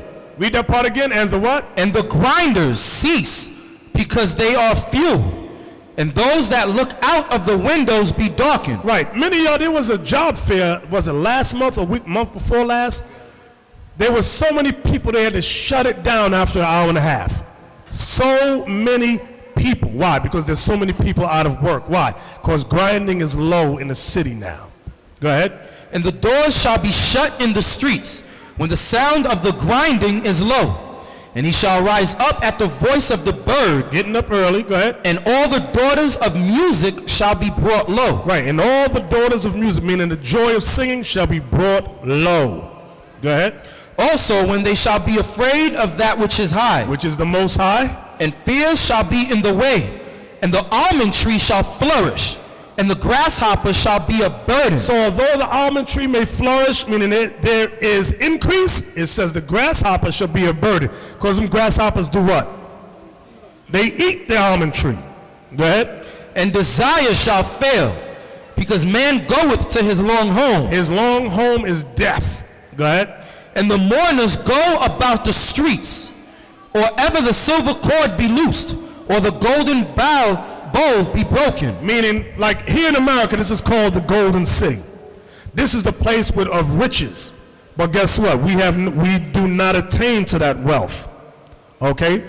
Just like you got now in the news, the two stupid parties, what are they? Arguing about the Obamacare stuff. Not that I agree with it, more or less, whatever the hell it is. But anyway, they had to shut down parts of the federal government, and those people that were working in it, they ain't got no job. And guess what? They got a clever name for it. How many of y'all have been laid off? Nobody's ever been laid off? Only 4 people in here? In your life, nobody's ever been laid off? Oh, okay. Well, they got a clever name for it now. It's called furlough. You've been furloughed. I'm like, that's just another clever word from you've been laid off, you've been fired temporarily, or whatever. No, don't call it that. Just call it furloughed. Come on, stop. What verse you at, Isaac? Verse 6. Go ahead. Or ever the silver cord be loosed, or the golden bowl be broken. Right, because in this place of what they call milk and honey, or fame and wealth, everything's falling apart. It's breaking down. The economy is falling. Go ahead. Or the pitcher be broken at the fountain. Right, you're going to get some water, and the pitcher you're carrying is broken. Meaning what you thought to attain to, like you go to school, to attain to be certain things. Some people make it, but the vast majority do not. Go ahead. Or the wheel broken at the cistern. Come on. Then shall the dust return to the earth, as it was, and the spirit shall return unto God who gave it. Meaning death. That's what it's talking about. Read on. Vanity of vanities, saith the preacher. All is vanity. Now this is Solomon talking. They called him the preacher. Go ahead. And moreover, because the preacher was wise, he still taught the people knowledge. Yea, he gave good heed and sought out and set in order many proverbs. Come on. The preacher sought to find out acceptable words, and that which was written was upright, even words of truth. The words of the wise are as golds, and as nails fastened by the masters of assemblies, which are given from one shepherd. Come on. And further, by these, my son, be admonished. Admonish means be warned. Of making many books, there is no end. Of making many books, there is no end. He's talking about books about God. Go ahead. And much study is a weariness of the flesh. And much study of these books about God is a waste of time. That's what he's talking about. Many of you, especially in these Christian churches, you got these ministers like T.D. Jakes. He writes a book every other month and gives you his opinion on what God is, or Creflo Dollar, or Juanita Bynum, or Joel Osteen. Right, these prosperity doctrines. Solomon says through the Spirit of the Lord, that's a waste of time. You're wasting your time studying those things. Go ahead. Let us hear the conclusion of the whole matter. Fear God and keep his commandments, for this is the whole duty of man. If you ever wanted to know what your purpose was upon the earth, it's to serve God and keep his commandments. That's your purpose upon the earth. Go ahead. For God shall bring every work into judgment with every secret thing. Whatever secret any of us got, the Most High said he's going to bring it into judgment. Go ahead. Whether it be good, or whether it be evil. Go to chapter 1, verse 16. Ecclesiastes 1:16. Ecclesiastes chapter 1, verse 16. I communed with mine own heart, saying, Lo, I am come to great estate, and have gotten more wisdom than all they that have been before me in Jerusalem. Come on. Yea, my heart had great experience of wisdom and knowledge. That word experience there. So not only did he have wisdom and knowledge, but he got the experience to prove it. Go ahead. And I gave my heart to know wisdom, and to know madness and folly. So this is what I wanted y'all to see. Solomon gave his heart to know wisdom. Then it says, and to know madness and folly. Now, Abiel, type in Star of Solomon. Seal, thank you. Seal of Solomon. Don't nobody run out and buy this book. Okay. The Seal of Solomon is one of the original things, what y'all call today that Star of David. It was called the Seal of Solomon. When you check archaeology, you never can find that image under David. It goes back to Solomon. Read that part again for us, Isaac. Damn, lost my place. Verse 17. Verse 17. And I gave my heart to know wisdom, and to know madness and folly. I perceive that this also is vexation of spirit. So the madness and folly, there's a book called the Solomon Seal. It's a book of witchcraft. Okay? Go back out. Go back out. Go back to the images. Right there. All of that, you find some of these things they got out of the book. Okay? And the Kabbalah is an extension of that. Where the 6-point star is a symbol of man. It's see, the 1 is the head, the 3 and the 3 and the 2 are the arms of man. 5 and the 4 are his legs, and the 6 is the penis of man. All that goes in that book. You can read all that foolishness. Right, that's an Egyptian head at the top. And you got the Baal on the far left, the goat head. Okay? That's why we leave those symbols alone. It ain't in the Bible. Leave it alone. Some of y'all think you're deep by wearing it. Got some foolish Israelites doing the same daggone thing. And on the far, you see the goat head on the far right there. All that goes in that too, satanic. So all that's in that book. Under the Seal of Solomon goes into all those. The 5-point hexagram is a lower level. The 6-point is a higher level witchcraft symbol. Well, what if I just want the face? Simple, brother. That's still witchcraft. Leave that stuff alone. And this is what he's talking about here in verse 17. Isaac, one more again. And I gave my heart to know wisdom, and to know madness and folly. So Solomon willingly gave himself into madness and folly. He wanted to understand everything, the positive parts of life and the negative. That's why when you read, like in this book of Ecclesiastes, read on. I'm gonna show you what I mean. Go ahead, read on. I perceive that this also is vexation of spirit. You read that line several times, vexation of spirit. He'll talk about a subject, then he goes, this also is vexation of spirit, or vanity of vanities. When I was younger, I used to read this and go, yo, this book is depressing. Everything is a waste of time. Everything is vanity. Why is this in the Bible? I couldn't understand when I was younger. But this book goes into when Solomon went into madness and folly. He sought out everything. So guess what? There's no need for you to search it out now. You can read about it right here. Leave this stuff alone, Solomon is saying. Okay? What verse was that, Isaac? That was verse 17. Read on. For in much wisdom is much grief, and he that increaseth knowledge increaseth sorrow. Yeah, so something like that make you, why would he say that? Because the more you know, Solomon said, he wanted to understand everything. He said, you know what? It's not enough that I understand the good things in life. I want to know why evil is the way it is. He said, let me give myself to madness and folly. So he gave himself into that. That's why when you read, now go to Nehemiah 13.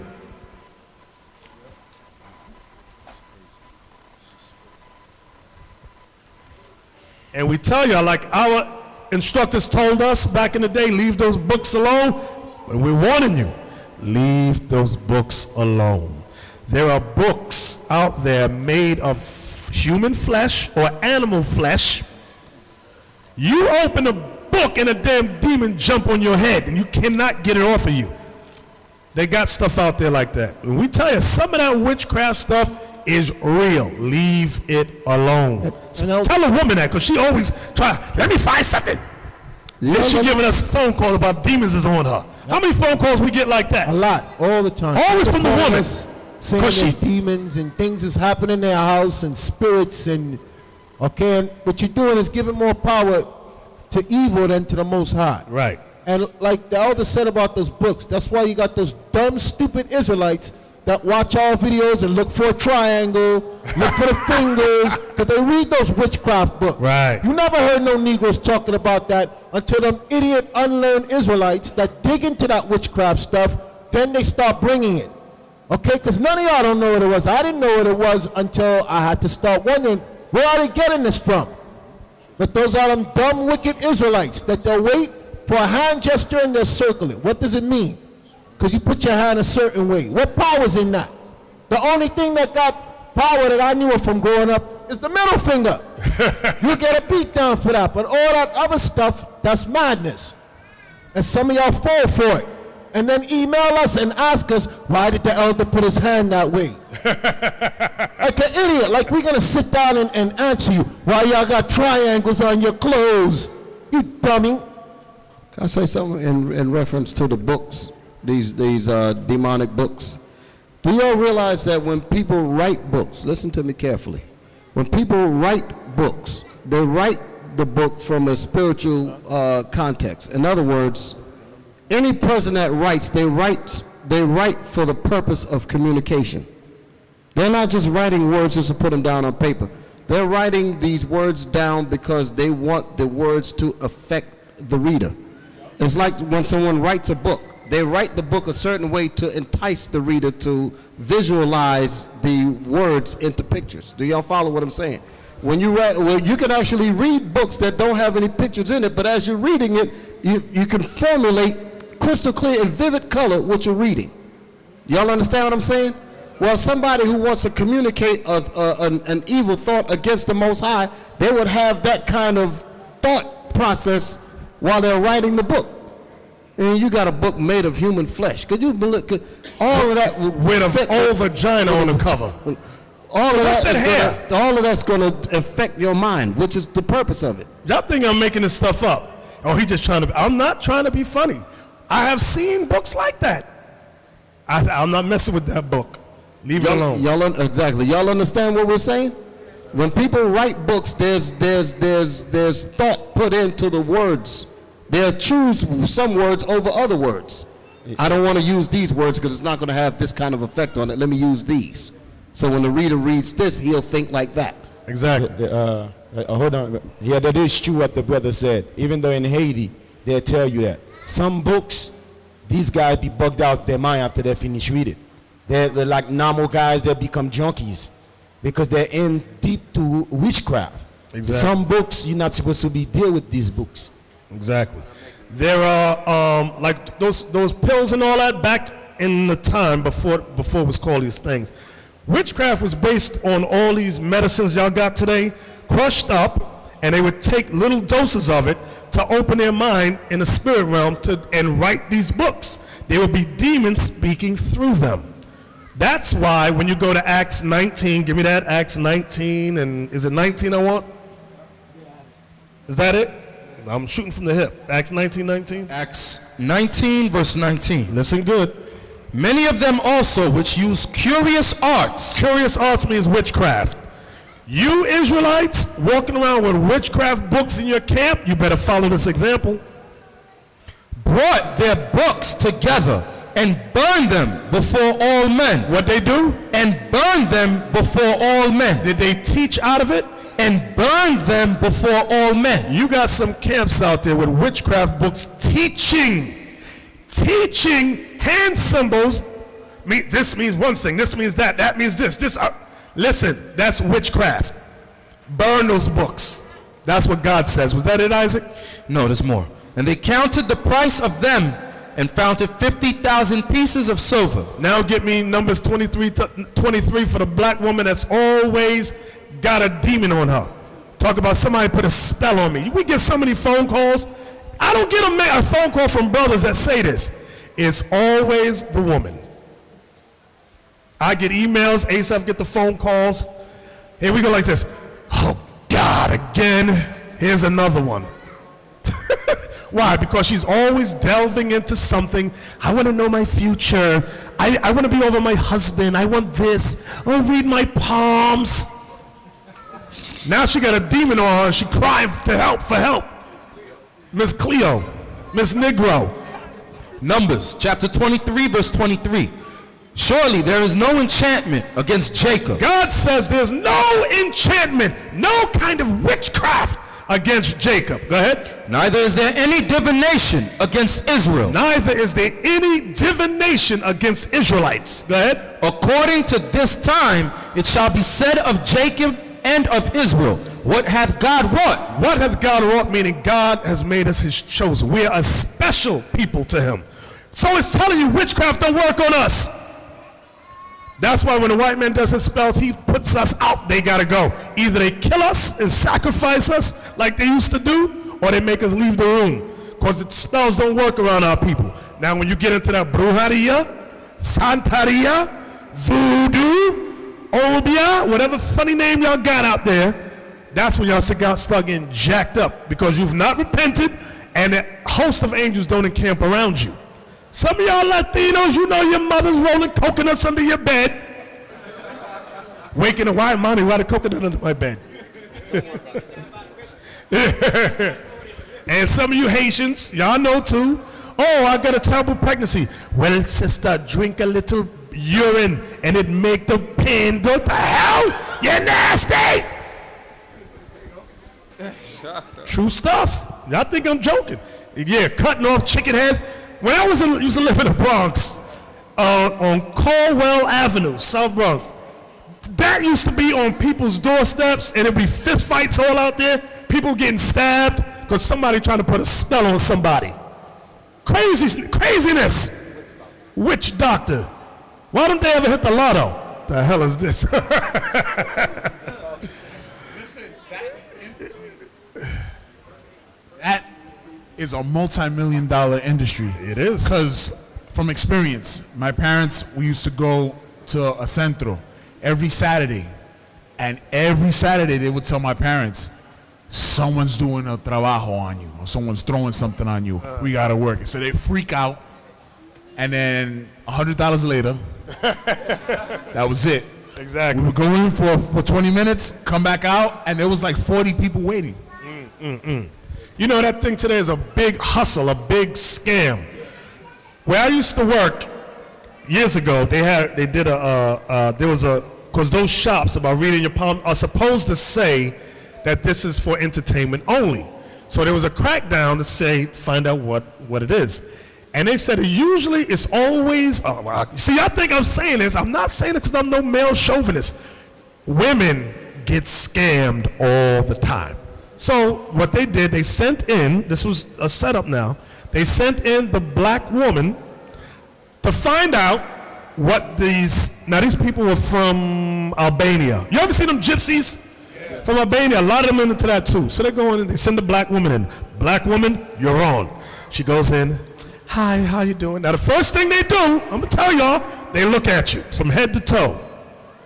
They got somebody in the back on cameras watching you, looking at what kind of jewelry you got, what kind of shoes you wear, and they're going to take a guess, see if you're married. Oh, you're not, she didn't have a ring on. They say, oh, so the spirits are telling me that you're going to have a terrible time finding a husband. Now, that's one of the reasons black women go in there. They want a man. Now she's all traumatized. I'm never going to find a man. So she says, well, if you give me $100, I'll give you such and such. Give me something from your mother, come back with another $50. I'll put a string on it and you'll get blessed. So she walked out and they had the whole thing on tape. So they locked up. No, they didn't. They wrote it down. They didn't lock her up yet. They wanted to see how far this was going to go. So they sent a black woman back the next week. She brought something with her from her father or something. Can't remember what it was. But anyway, they said yes, and they're throwing water and sand. And the black woman, she's sitting there all mesmerized. And they say, okay, you're going to get a husband in 3 months, but you'll never have a child. Your child will be born with some kind of ailment. Oh, now she's upset again. All upset. You got to come back and bring $200. And that's how they get these women. They be getting them. Brothers don't be falling. Get the hell up out of here. Oh, that happened to some of your brothers you know?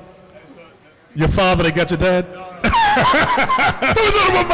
Anyway, no, it was actually Roger, our former boss from Singular. He had it bad for this girl, man. He dropped dollars. Oh, he wanted to put roots on her. Oh, he did. See, not putting root stuff on you. You get these. He did. True story. Some of these women in New Orleans. We was gonna go out there one day. Me and my wife, was a while years ago, and one of our friends was telling us, "Don't eat the gumbo, don't eat the food." So what the hell are we gonna eat when we get there? They said some of them put their menstrual blood in the food and give it to you. There's a spell to bind the man to you. And if the woman want to keep you, you waking up Wednesday talking about where my drawers, she buried your drawers in the yard. So that's another spell. Leave that stuff alone. You go in somebody's house, there's a pyramid of salt in one corner and a glass of wine, and you get the hell out of there. They get to all kind of stuff. You buying underwear every week. Leave that stuff alone. I know, I've seen it. Oh, that's just like the same. That's the same Eve spirit popping up. That's right. Because Eve went around Adam. She's trying to get spiritual and dark forces to have power over Adam. Exactly. Same thing they go into these witchcraft people to get power over man, power over their life by doing it through the back door. Right. They got a lot of new TV shows on now. One's called The Originals. One is called Vampire Diaries. Who do y'all notice is the powerful witches in these stories, if y'all have ever seen them? The black woman. They say, call the supreme witch. Here comes the black woman. I mean, what the hell is this? There was a movie with vampires with Aaliyah. Queen of the Damned. Who's the most powerful vampire? The black woman. Here she comes. What about World Z? What about World Z? Oh, World War Z. What was the line they said in the movie? They said, give me the worst demon you got. We got the worst sellout, bro. We got the worst disease quarantined in here, and the camera pans over, it's a black woman.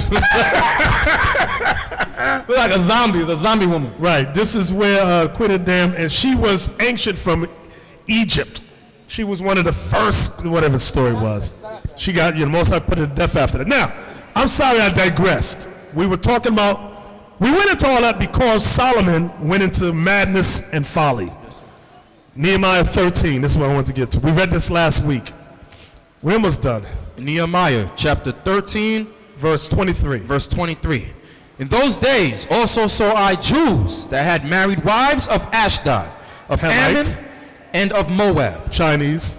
And their children spake half in the speech of Ashdod, and could not speak in the Jews' language. Because the women raised those kids. Go ahead. But according to the language of each people. And I contended with them, and cursed them, and smote certain of them, and plucked off their hair, and made them swear by God, saying, Ye shall not give your daughters unto their sons, nor take their daughters unto your sons. So Nehemiah was serious about the laws of God. Going back to the land, he said, I ain't playing with not near one of you. I'm going to lay hands on you. You bringing this filthy sin up into the land of Jerusalem. Go ahead. Or for yourselves. Did not Solomon, king of Israel, sin by these things? That's what I wanted to get to. Did not Solomon, king of Israel, sin by these things? Now, when you read about Solomon, he had 700 wives and 300 concubines. Those women of the other nations, it tells you that he built idols for them and all that. That was the beginning of him going into madness and folly, learning about all the idols and the false deities or deities, however you say that word, and the curious arts, dealing with the women of those other nations. That's why Nehemiah is saying here, did not Solomon sin by all that? Leave that stuff alone. It went into levels of evil. Okay? Now, a lot of y'all don't know about Solomon. Let me show y'all something. Some of y'all know, some of y'all don't know. Oh. This is y'all's favorite scripture.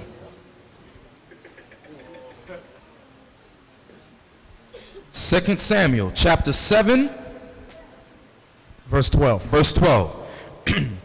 And when thy days be fulfilled, and thou shalt sleep with thy fathers, I will set up thy seed after thee. Which was Solomon. What? Listen good to what the Lord is saying to David about his son. Go ahead. Which shall proceed out of thy bowels. Which shall proceed out of thy bowels.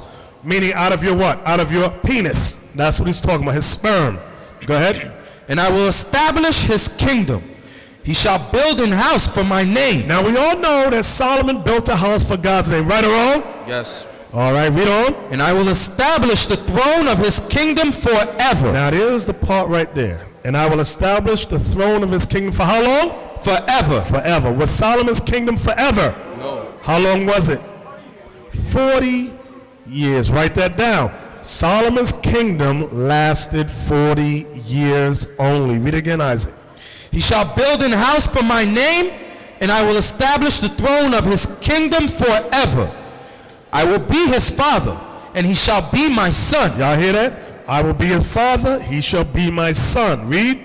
If he commit iniquity. If he commit iniquity. Did Solomon commit iniquity?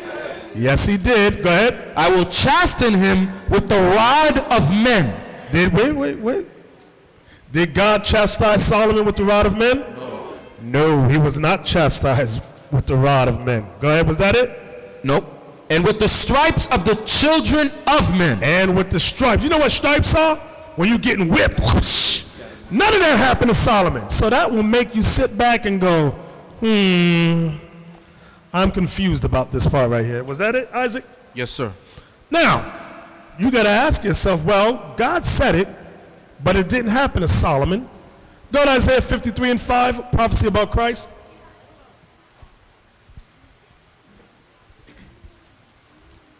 Isaiah chapter 53 and verse 5. But he was wounded for our transgressions. Christ was wounded for our transgressions, meaning our sins. He was bruised for our iniquities. Christ was bruised for our iniquities. The chastisement of... See that? The chastisement, go ahead, of our peace was upon him. Of our peace was upon him. Was that it? And with his stripes. And with his stripes, we are healed. We are healed. Wait a minute. God said if Solomon sinned, he would chastise him with the rod of men and with the stripes of men. That didn't happen to Solomon. It happened to Christ. Go to 1 Peter 2:24. Well, you new brothers, this is a little bit of meat, so try to ride with this. 1 Peter chapter 2, verse 24. Who his own self bare our sins in his own body on the tree, that we, being dead to sins, should live unto righteousness, by whose stripes ye were healed. Y'all see that? So all that prophetically, go back to Samuel now. I'm just, my head hurts now because he's saying something, but Christianity is blocking the understanding from me. It's intercepting. It's a wall of ignorance blocking what God is saying. Read that again, Isaac. 2 Samuel chapter 7 and verse 14. I will be his father, and he shall be my son. If he commit iniquity, I will chasten him with the rod of men, and with the stripes of the children of men. Y'all see that? So none of that happened to Solomon. It happened to Christ. When you look at Romans 1 and 3, get that for me real quick. Remember the Lord told David that his son would proceed out of what? His bowels. And he would establish his throne forever. Romans 1 and 3. Romans chapter 1 and verse 3. Concerning his son Jesus Christ our Lord, which was made of the seed of David according to the flesh. According to the flesh means according to sex. Sex! Sex! Christ was called the son of David. So all that we read in Samuel chapter 7 is making a reference not only to Solomon, but going beyond Solomon, is talking about Christ. So now, because we've been institutionalized here in Babylon the Great, we cannot see what God is telling us. Now let's see what Solomon revealed about all this. Go to Ecclesiastes 1 and 4. We're almost done. I still didn't say it yet. I still didn't say what he's saying yet. Ecclesiastes chapter 1 and verse 4. Listen to what Solomon's going to give everybody in here a great secret. One generation passeth away, and another generation cometh. One generation passes away, and another generation cometh. Go ahead. But the earth abideth forever. But the earth abideth forever. Read on. The sun also ariseth, and the sun goeth down. Now, wait. I want to take it slow. Solomon is comparing generations of men. Now he goes from man, he talks about the sun. Read that again. The sun also ariseth, and the sun goeth down, and hasteth to his place where he arose. Now remember, he just said one generation comes, and another generation, one generation goes, another generation comes. The sun goes up, and the sun goes down. Go ahead. The wind goeth toward the south, and turneth about unto the north. It whirleth about continually. No, now he compares generations of men to the wind. He said the wind whirleth about. It goes from one side of the earth to the other. Go ahead. It whirleth about continually. Continually. Go ahead. And the wind returneth again. And the wind returneth again. Go ahead. According to his circuits. According to his circuit. Go ahead. All the rivers run into the sea. Now listen good. Now he gets to the rivers. All the rivers run into what? Into the sea. Go ahead. Yet the sea is not full. But the sea is not full. You got to ask yourself. Yeah, that's true. All the rivers, all the waters go to the sea, but it doesn't overflow. Why is that? Why does he so say what happens? What? Right, evaporation. The sun comes up, heats it up, it turns, it goes from one stage to another. It's called what? What? I can't hear nobody. A water cycle, it evaporates, becomes steam, and goes up into the heavens. So now Solomon is saying mankind is like the sun that rises and goes down. It comes back again. Mankind is like the wind that goes from one end to the other and continually returns. Then he says mankind is like the sea, the water that runs continuously into the sea, but it never overflows. Go ahead, Isaac. What verse you at? Verse 7. Go ahead. All the rivers run into the sea, yet the sea is not full. Unto the place from whence the rivers come, thither they return again. All things are full of labor. Man cannot utter it. The eye is not satisfied with seeing, nor the ear filled with hearing. Go ahead. The thing that hath been. The thing that hath been. He's talking about the spirit of man. Remember, he talks about one generation comes and another generation goes. Read it again, Isaac. The thing that hath been. So the thing he's talking about is man. Go ahead.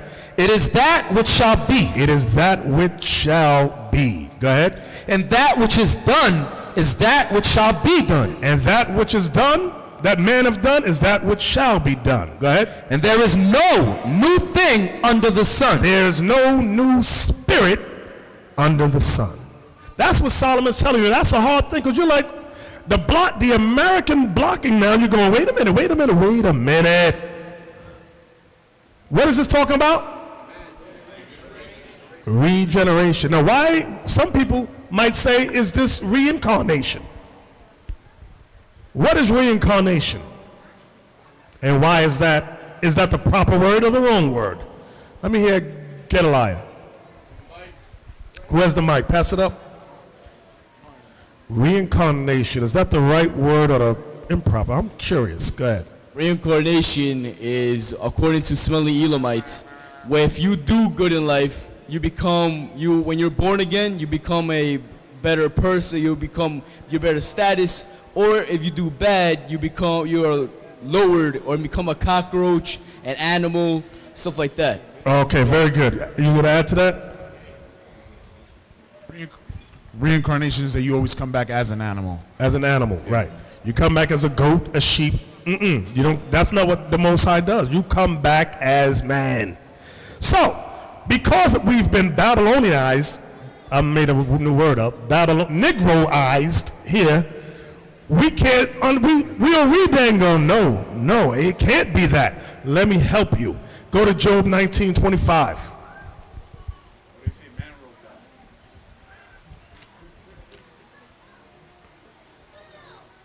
You know, they always say man wrote that. You show me one book man did not write. Come on, Job 19:25. Let's see if that's the right understanding that we just gave. Job chapter 19 and verse 25. For I know that my Redeemer liveth. Job says, I know that my Redeemer liveth. Come on. And that he shall stand at the latter day. And my Redeemer shall stand at the latter day. Upon the earth. Upon the earth. And though after my skin worms destroy this body. And though after what? After my skin worms destroy this body. Meaning after I'm dead. Go ahead. Yet in my flesh. Yet in my flesh, in my body. Shall I see God. Shall I see God. Read.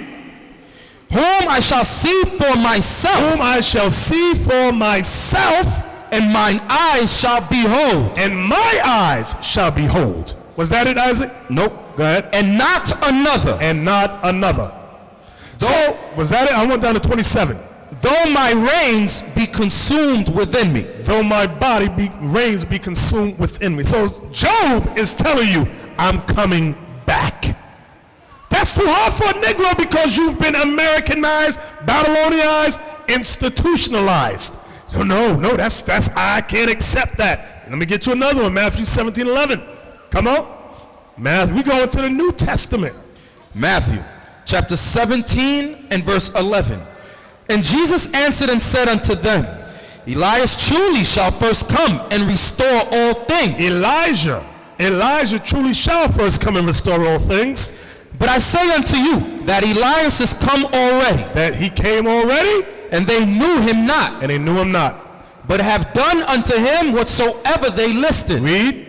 Likewise shall also the Son of Man suffer of them. Read. Then the disciples understood that he spake unto them of John the Baptist. John the Baptist was Elijah come back.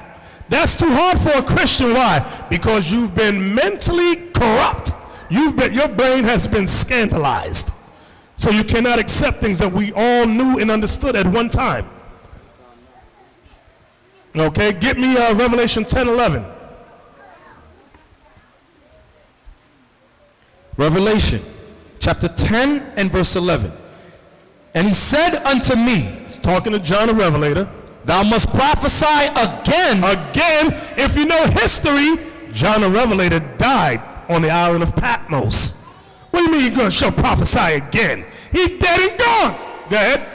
Before many peoples and nations and tongues and kings. Now get St. John 9 and 1. The book of St. John 9 and verse 1.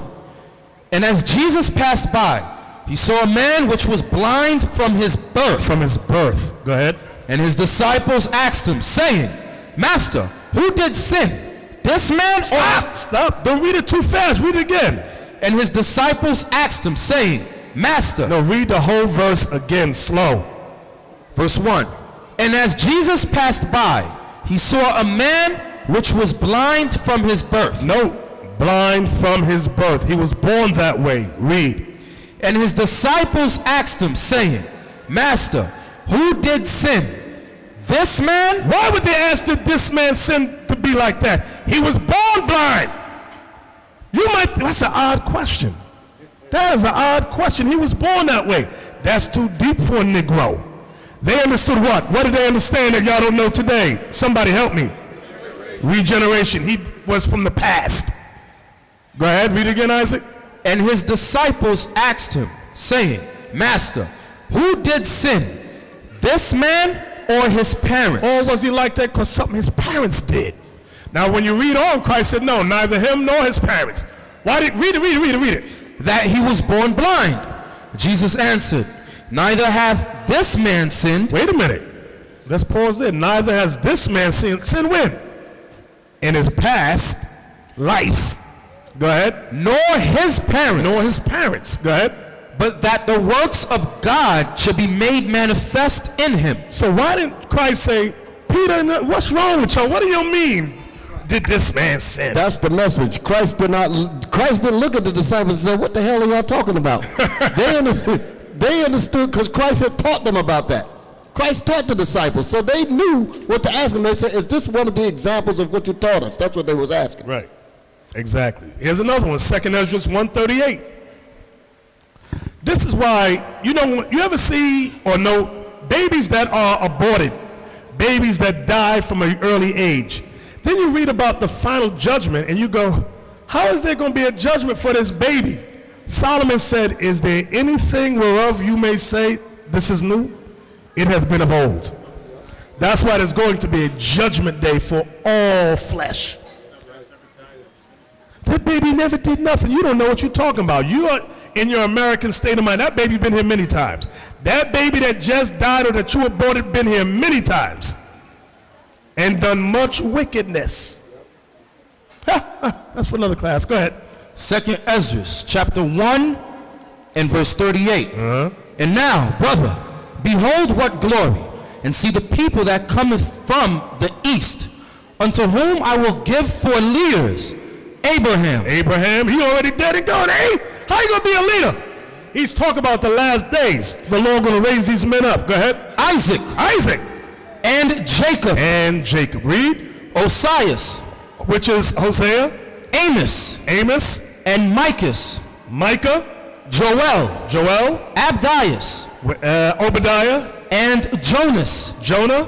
Nahum. And Habakkuk. That's Habakkuk. Zephaniah. Aggeus. As Haggai. Zechariah. And Malachi. Which is called also an angel of the Lord. Go ahead. That's it. That was it. So the Lord's telling you right there, he's raising those men up as leaders in the last days. So all this confusion about, you got some camps, there's no such, you don't come back. There's appointed unto man once to die, and after that the judgment. Yes, when you die, you go before the Lord and you are judged.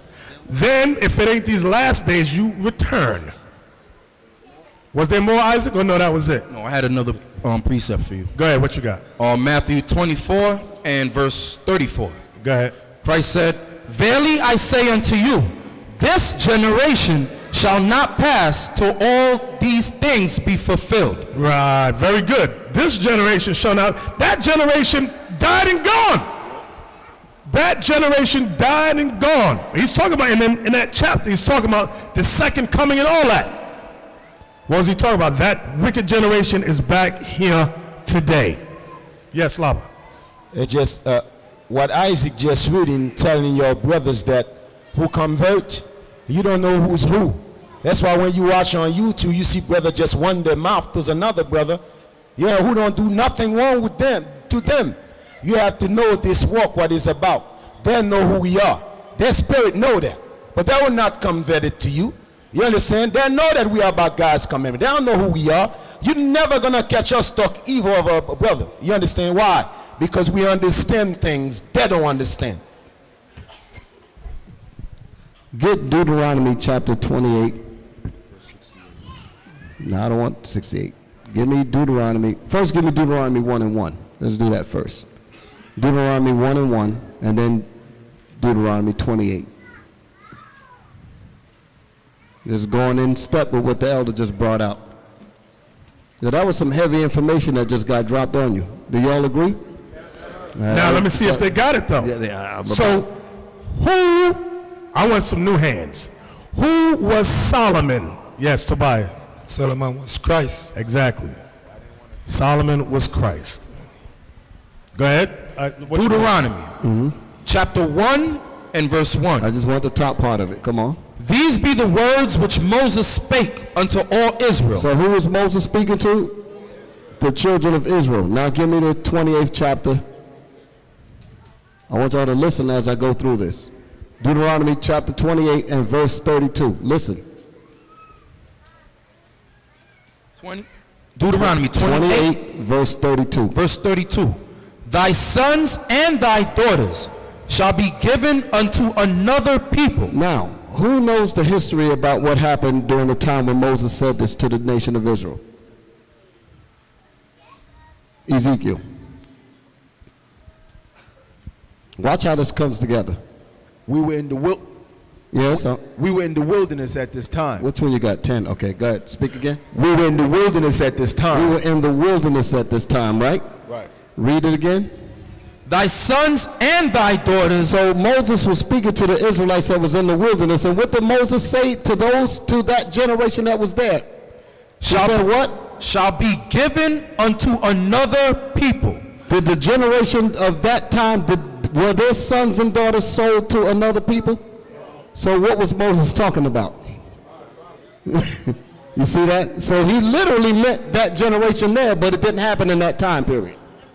Because he didn't say that to them and then it happened to somebody else. He said it to them because he meant it. He said it's going to happen to you. They're looking at Moses like he's crazy. But when the prophecies caught up to us, that same generation came back and guess what? Our butts were being sold off. Y'all got it now? Go back now, real quick. 2 Samuel 7. 2 Samuel, chapter 7 and 13. And 13. He shall build an house for my name. Who did that, Haim?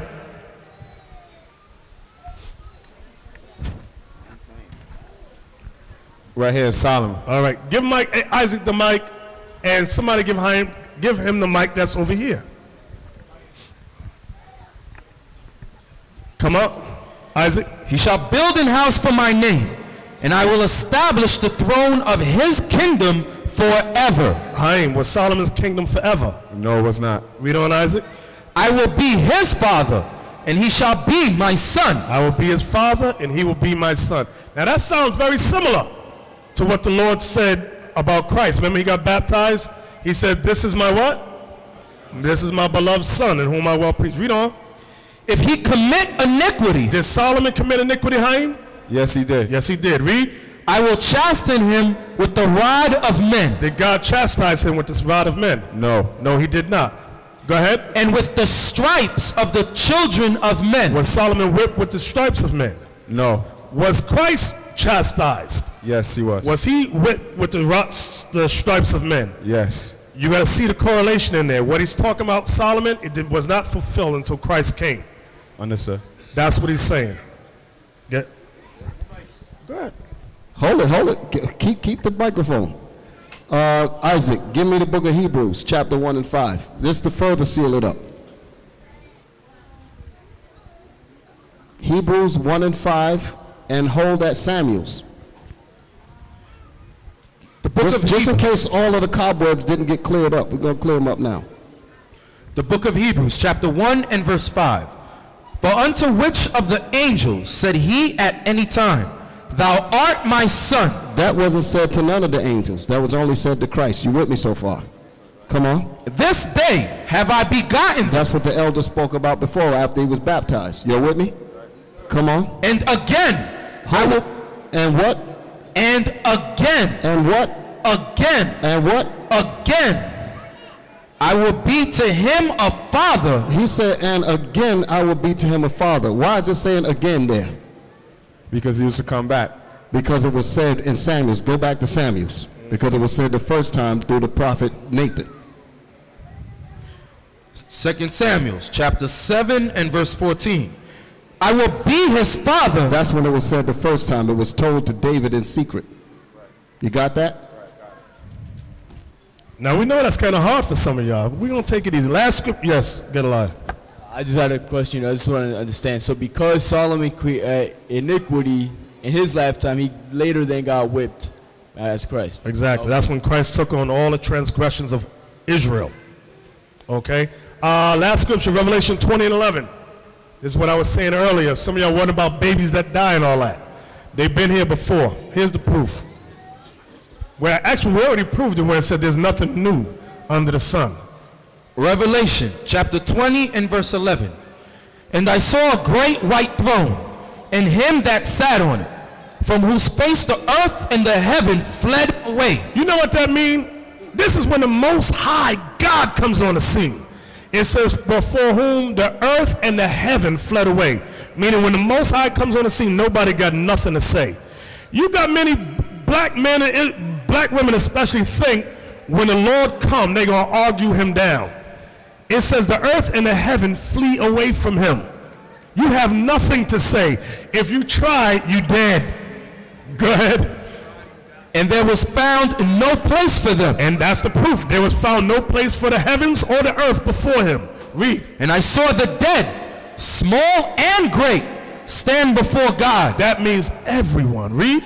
And the books were opened, and another book was opened, which is the book of life. What is the book that we're going to be judged out of? The book of life is the Bible. You're not going to be judged on things that is not written. You're going to be judged on what the Most High said. Everyone, go ahead. And the dead were judged out of those things which were written in the books. So now I want to back up because it said there were two books. One book, you got to realize, everybody in here, your life is recorded. Your life is written down. Guess what? I'm going to say this. Listen good what I'm about to say. From the time of Adam all the way up to now. Everything you've done, what you've thought, what you've participated in is recorded. And it's going to be compared to this. Read it again. Verse 12. And I saw the dead, small and great, stand before God. And the books were opened. And another book was opened, which is the book of life. And the dead were judged out of those things which were written in the books. See that? Plural, books. Go ahead. According to their works. According to your works. Go ahead. And the sea gave up the dead which were in it. You got some people that say, bury me at sea. That don't mean nothing. Your body, you coming back. Go ahead. And death and hell delivered up the dead which were in them. Y'all see that? And death and hell delivered up the dead that were in them. Go ahead. And they were judged, every man according to their works. See, it says every man, meaning everybody that ever lived, existed, is going to stand before the Lord. Y'all, somebody's going to say something? Just going to kind of go along with what you was reading. When it says, and the books were opened, the angels are the ones that keep these books on you. Right.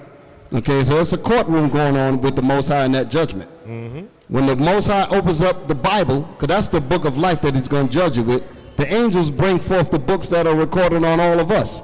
Proverbs 15 and 3. Proverbs 15 and 3. This is how these books are created. The book of Proverbs, chapter 15 and verse 3.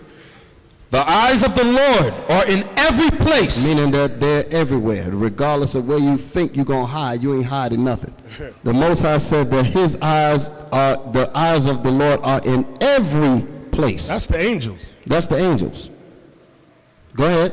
Beholding the evil and the good. So are they just going to look at the evil and the good? Behold it. Are they just going to look at it? No, they're going to write it down. That's why Negroes go, when I do my sin, let me cut the lights off. No, this is written down. Most High got them written. And so when the Most High called for there's a courtroom. The Most High called for the court officers. He called for the person to be judged. Bring the books forward. And they bring them books. Then he compares what he opens them books up. Then he opens another book, which is the book of life. And he says, the law says don't do this and don't do that. And then he look at what you did. Did you repent of it? No. The judgment is blindness. Like we read in St. John 9. That's the question that the disciples were asking. Did this man mess up in God's courtroom and he came back blind? That was the question. Christ didn't look at them and say they were ignorant and stupid and bugged out or smoked Molly. He didn't say that. He said that he told them that was not the particular situation in this one. Y'all all right? All right, go ahead. Now y'all go home and ponder on all that we've read today.